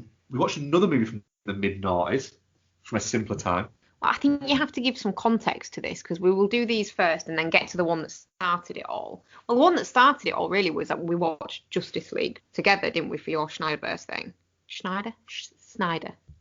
Yeah. And then it was like, right, obviously the next logical choice as a palate cleanser for that fucking film is to watch a good Zack Snyder movie, comic book movie, and watch The Watchmen. Yeah. Which we will get to. But then we went down this dark comic book shit. It's amazing. Let's just keep doing this. So then we watched. Which one was that? Oh, well, then we watched fucking Max Payne. Yeah. I got muddled up and kept seeing it on Star, on Disney Plus, and thinking it was a different film and wanted to watch that film, but forgot that Max Payne wasn't that film. Yeah, so we watched Max Payne. Oh, it's laughably shit, isn't it? Yeah. What the fuck is Marky Mark doing in that? Like, what? I'm guessing I think you have seen Max Payne, Ian. Yeah, like in the cinema once. It might be one of the worst made movies I have ever seen. In terms of just it's really badly made. It's fucking ugly as well, isn't it? Yeah, it is horrendous looking. There's a bit where Mark Wahlberg is running and he jumps through a door, right? And the shot you're seeing it is from side on, right? And as the shot from him jumping through the door, so you're getting side on, and obviously the next shot is going to be a quick cut to him coming through the other side of the door. Literally, he's about to hit the floor, and then the quick cut and him going through the door, he's like halfway up the door. And you watch it going, how did you cut that and think, yep, that looks all right? Right, can I just raise a point? Because I watched this movie thinking, why the fuck have they got him dressed in that horrific outfit? The black turtleneck, the fucking awful, cheap-looking leather coat. Yeah. Do you know what? It's a comic book adaptation. Clearly, it's because the character in the comics wears that. He fucking doesn't. If you Google him... It's a game. Oh, is it a game? Well, still, he doesn't. If you Google images it, shirt and tie, white shirt and tie and a suit, white t-shirt, black trousers, jacket. Never is he wearing a cheap-looking leather coat and an ugly black turtleneck. There is literally a point where Max Payne is essentially, there is basically a warrant out for his arrest in questioning for a murder of a police officer. Then Max Payne literally walks into a police station, walks by all the police officers who are basically telling him they're going to arrest him, and then locks himself in said police officer that he's supposed to have murdered's office and starts just rifling through stuff. And it's like, somebody would have stopped him. Somebody would have stopped him. It is a terrible, terrible, terrible movie. It's not a this is so bad it's good kind of could be fun movie. It's just bad. What movie did you think it was, Becky? So then we worked out that the movie that I thought it was The Punisher. Yep. Because thematically, the traumatic death of the family then following on to the revenge thing is where I got muddled up. Yep. Yeah, tracks. So then we watched The Punisher. Yep. Punisher's fucking great. Punisher's fucking brilliant. Brutal though. Oh my god, that bit where his fucking family get mown down is awful. It's pretty grim, that. It's just awful. And then Which one we talking, sorry? What's that? Which Punisher were we talking? The 2004 Thomas Jane one. Right, yeah. Do you know what? It's just really good. As a revenge flick, it's really good. The setup for that revenge is fucking justified. Awful. Even John Travolta's kind of good in it. It's Travolta in that early noughties thing where literally he was still trading off the grace of like things like Face Off and bits like that, but it was starting to run out a little bit, and he was just still fucking cashing checks. But yeah, he's fun in this, and he seems to be having a really good time in it, Travolta, and I quite like that about his performance in it. I liked Laura Harring in it as well as essentially like the mob wife. I as think the trophy she does wife, really well with that role. Yeah. And the fact that he gets vindictive towards her because he finds out that it's her fault. Yeah. She's the biggest arsehole in the movie. Yeah. But yeah, it's like a precursor to everything that we've got now from Marvel. I genuinely think it's a really fun revenge thriller. Yeah, you've got that added layer as well, which I think Marvel do quite well, which is having some humorous characters in there, and like his housemates essentially that live in the other flats in the house that he live in. They provide some warmth, and they provide a little bit of comic relief as well. But then you've got the bit like where the most consigliere looking consigliere in the world, is like torturing poor Andrew off Buffy. I don't know what his real name is. And like it's Ben Foster. Fuck, is it Ben Foster? Yeah. God, it is. Yeah. It's not Andrew off Buffy. Oh, his character name's Spacker Dave. I don't like that. On IMDb. Spackler Day. Spacker Dave. Wowee. I'm not comfortable with that. But yeah, and they're torturing him and pulling the stuff out of his face, and he doesn't fucking give in, and he's just like. But then you've got the. And afterwards, he's like, I didn't say anything, and it's like, oh my god. But then you've got before that, you've got the great fight where Kevin Nash turns up as a man named the Russian, and you've got a really fun, amusing fight sequence. Yeah. In it. Oh, and some of Thomas Jane's fucking facial expressions during that, like, you can almost hear the blah, blah, blah kind of noise. It does almost become a little bit fucking Three Stooges. Within it. It's a great time as the Punisher. It is, yeah. It's really, really good, and I am so sorry that I made you sit through Max Payne because I got muddled up. I did wonder why you kept on suggesting Max Payne. Because clearly. Let's watch Max Payne. I'm thinking. No. Why would you want to watch fucking Max Payne? Because clearly I'm a fucking idiot. We also rewatched Grosse Point Blank. Yeah, we did. Didn't we? Yeah, it's good as Grosse Point Blank. Because it's fucking brilliant. It's ridiculously entertaining. It's Minnie Driver being just unbelievably adorable, fun and quirky, and holding her own within it. But then you've also got Dan Aykroyd playing almost like a comic book character. There's a moment in that where he stands up and starts shooting two guns. Yeah. That you are looking at going, Aykroyd is having so much fucking fun with it. You look at going, I wish I could approach my entire life with the amount of fucking fun and vigour that Dan Aykroyd is approaching this movie with. That scene in the cafe is just excellent. Yeah, it's mad. Just I remember when this came out, and it was like the sleeper hit of that summer. I don't know, I've used that phrase twice in this. What is that? But it's like all of a sudden it was like this movie was everywhere, and it was huge. This movie, and it was like it was one of the last sort of big sort of VHS rental classics. Passed me by, I'm not gonna lie. What was it, 97? Yeah. I was in 14, I was still in my horse girl phase. They were completely fucking passed me by. I was very much in my horse boy phase. You're still in film mark phase. I was very much in the film art phase, and the isn't John Cusack just fucking great? And Minnie Driver, there's something weird about it, but it all works. John Cusack is great though. He's a bit odd now. Earlier we watched Platoon, didn't we? I love Platoon. Platoon looks amazing in 4K. And it gets better every time I watch it, and it's already pretty fucking damn good. Tom Berenger is terrifying in that movie. And we also watched Watchmen, didn't we? The ultimate cut. Who watches The Watchmen? We do! Yeah. We went on a Friday night and decided, you know what? Let's watch 3.5 hours of... You agreed to watch it on a Saturday night when you thought it was 6 hours long, so it was a pleasant surprise for you that it wasn't. Yeah. I love The Watchmen. I love it. It is the 3.5 hour ultimate cut that has the black freighter sort of spliced in between it and has the extended scenes within it, etc. It is. I think if you're a fan of the book, it is so faithful to the book as well. With the exception of the ending changes a little bit, doesn't it? But then the end they had to kind of change the ending.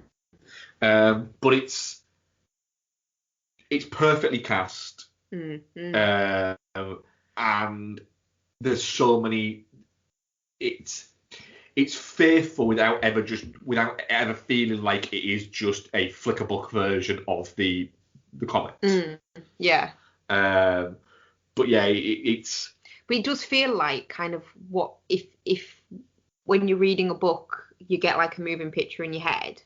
Feels like what that would look like. It does, yeah. And then you've also got the Jeffrey Dean Morgan is absolutely amazing as the comedian. Yeah, you've got the the complexities of all these characters, and the fact that it's. I mean, the whole thing is literally how would this work if superheroes existed, but none of them had superpowers.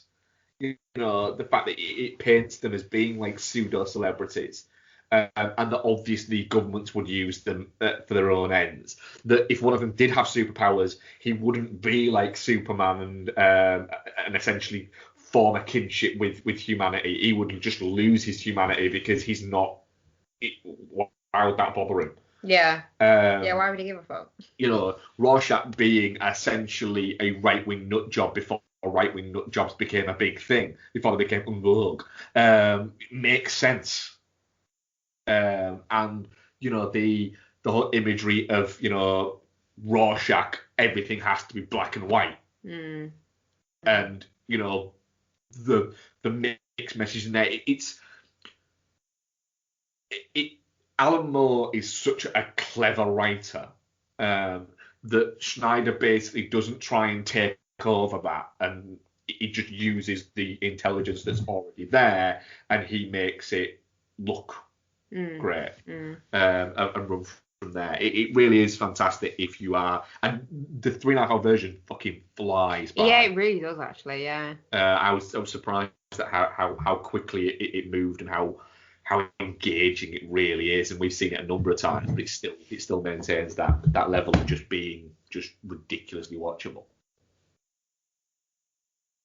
So let's see how next week 4 hours of something can maintain. Do you know what though? Because like we watched Justice League, and it kind of made me think, fucking, I am really not feeling this Snyder Cut if it's just going to be lots of this.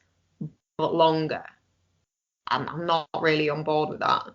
And then watching Watchmen and seeing what he can do, I think has made me more excited for it. And obviously the buzz on Snyder Cut is overwhelmingly positive, I think. Yeah, seems to be so far. So yeah, we'll see. Yep, that was it. That was what we watched, wasn't it? That was it. Yeah. Good stuff, guys. No, nice. Okay, Mark, let's have some Twitter questions. Let me just get them up on my old tappy device. Dibbity-doo. Right. Lex Eisenberg. Mine was easy. Apart from your WhatsApp group mates, which are the first two critics do you look at for a film review? Probably David Ehrlich, IndieWire, and Peter Bradshaw. But I have enjoyed a couple of YouTube critics lately. I don't really read reviews often. No, it's not bad. I wouldn't say. I don't know. Matt Singer, I like from Screen Crush. I think David Ehrlich's a good shout. David's a good shout, yeah. He's interesting. I like the guy. He's got some wild thoughts on some things. Very good at video game critiquing as well. Actually, he did a really, really good bit on Death Stranding that was like thousands of words long when that came out. David Ehrlich definitely. Matt Singer, David Sims, who co-host of Blank Check, but he writes for The Atlantic. He's good. Like UK people, I've got a lot of time for Amon Warman from Empire. Yeah. He's good people. Clarissa Lowry, I think The Independent she's at the moment is great. I know he only said 2 though, so I should probably shut up. But I'll throw Gary McConaughey in there. Oh yeah.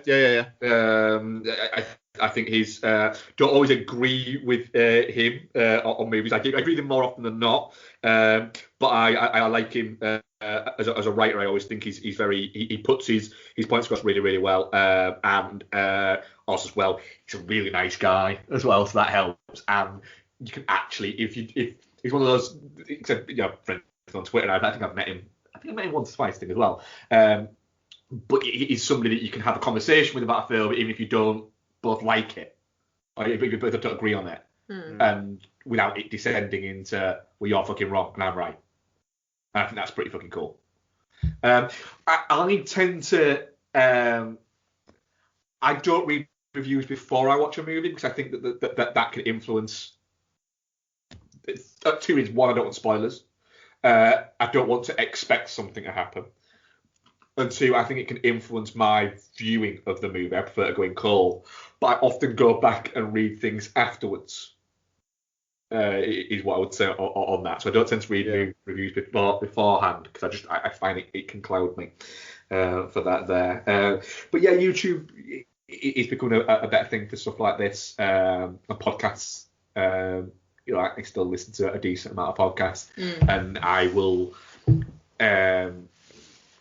I'm more likely to watch something if I've heard somebody referencing it on a lot of it or something like that. Yeah, there's been, not specific people, so it doesn't really answer the question, but there's been a few recently where I've seen other people watching them, like on Instagram and stuff like that. It'll be picture of the fucking cover or whatever, and then rewatching, and it'd be like, I think Night Watch was already, as an example, already on my radar to watch because I'd seen it was on Disney Plus, and then somebody had watched it and put it on there, and I was like, fucking hell yeah, I've forgotten I was going to watch that, and stuff like that. I'll kind of, but not, yeah. I only follow people whose opinion I have a relative amount of respect for. So if they're on there and they're saying it's good, then I'll kind of go off that. Yeah. So there we go. In fact, my Instagram people could be my answer. Fair enough. Rick was watching some of Ash versus the Evil Dead. Yes, it's TV, I know, but it's probably the best choice of music for one scene I can think of. Therefore, my question is, what do you think are the best choices of song/music for a particular scene in a film? Now, there's a right answer to this. There are many answers to this, and all of them have merit, but there is actually a right answer to this. Go on. The scene where John Travolta is cradling Nancy Allen towards the end of Blowout. That's a good shout. See, that's a good shout. You say it's close, but it's not the right answer. Go on. It is the outro to Layla in Goodfellas. Oh fuck. Yeah. Yeah. There are other really great answers, like the ending of Fight Club with "Where Is My Mind" coming in. Brilliant. You know, there are really great answers to this. The entirety of Dirty Dancing. I know it cockblocked Ian at some point, but the right thing I thought of. Sorry. The right answer is Layla in Goodfellas, because it is just perfect. I do love the use of the times they are changing in Watchmen. Just obviously it's up there in my head because we've watched it recently, but I love that where it's doing all the alternate history shit at the beginning, and it's Bob Dylan, so obviously. Yeah. But yeah, I'm trying to think if there's any more that are really fucking good. Like I said, the end of Fight Club's always a good one with "Where's My Mind." Is a really solid fucking shout there. There'll be a really obvious one that we're missing though. I mean, there's tons in Tarantino. Cat people in Inglourious Bastards. It's such a out of left field one to use. Having a Bowie song, but having that Bowie song. Yeah. It is brilliant. There's probably. Actually, yeah, that's a good one. Sorry, I've just googled it because I always kind of it stumps me a bit. White Rabbit in Fear and Loathing's a good one. White Rabbit in Fear and Loathing is quite a good one. Yeah. Any more for any more? No, I think I'm good. That you had the right answer. Fair play. You said you did, and you did. It's not often I'm right. Oh dear. What are we coming next week, Ian? Well, we don't really know. We don't, do we? So I said chat a bit about. Yeah, we wanna have a bit of a kind of almost like award season catch up. But I think we probably need to talk about what we're gonna do. So I think The Father's one that's very much on all of our lists, isn't it? It's not out there yet, though. No. Mark? Yeah, that's the problem. Like News of the World, I want to watch, but it's not up for like the big ones. We can watch News of the World. Yeah, I'd be up for News of the World.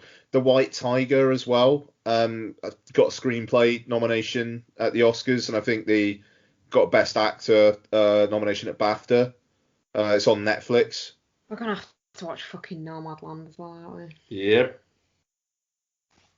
Don't knock it till you tried it. Nomadland is a perfectly good 4 out of 5 film. Yeah? Yeah. Just looks boring. It's not. Honestly, it's not. No. It's not. Neither's Minari. See, I'm quite keen for Minari. Minari, I might be hideously wrong with this movie because I literally haven't watched a trailer or anything like that. But Minari, for me, in my brain at the moment, is going to be our Sunday afternoon movie. Sounds fair. Yeah. I watched that on Sunday morning. That's it. Yeah, you did. Sunday mornings are for cartoons, though, Ian. We're going to be watching Atlantis 2 and eating pancakes on Sunday morning. Solid. Probably not watching all Atlantis 2. It's good as Atlantis 2. All right, I will take your word for that. It's not as good as Atlantis, but it's good. Fair enough. So we shall see. Just remembered I'm hosting. So, right, let's get the fuck out of Dodge. I need a pee, as I usually do at the end of the show. So, thank you very much, folks. Stay safe. Thank you very much, Becky. Thank you very much, Ian. Thank you for hosting. Thank you very much, Mark. Thank you very much, guys. And we shall speak to you next week. Au revoir, mon ami. Ciao. Arrivederci. Arrivederci. Come gather round, people, wherever you roam, and admit that the waters around you have grown, and accept it that soon you'll be drenched to the bone. If your time to you is worth saving, then you better start swimming or you'll sink like a stone. For the times they are a-changing.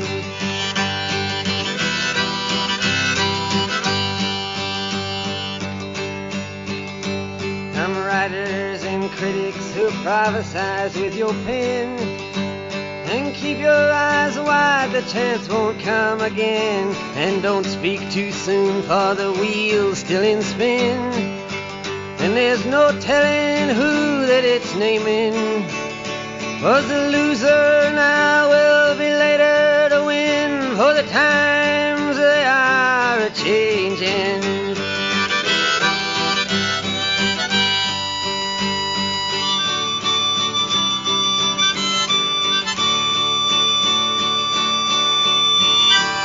Senators, congressmen, please heed the call.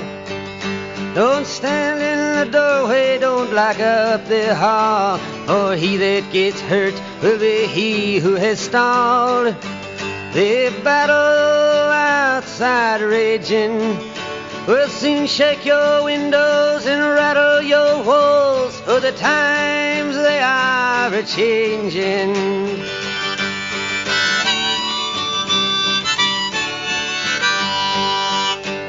Mothers and fathers throughout the land, and don't criticize what you can't understand. Your sons and your daughters are beyond your command. Your old road is rapidly aging. Please get out of the new one if you can't lend your hand, for the times they are a-changing.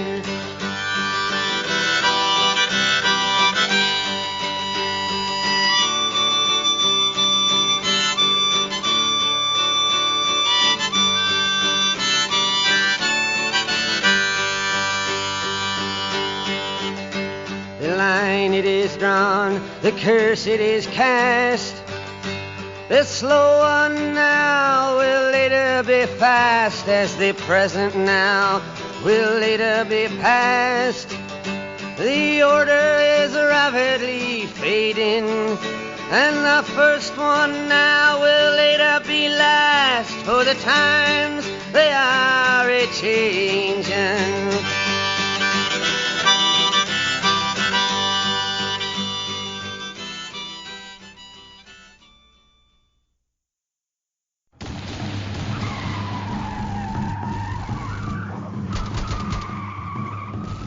This podcast is part of the Pod Syndicate family. For more criminally compelling shows, articles, and conversations, head to wearePodsyndicate.com.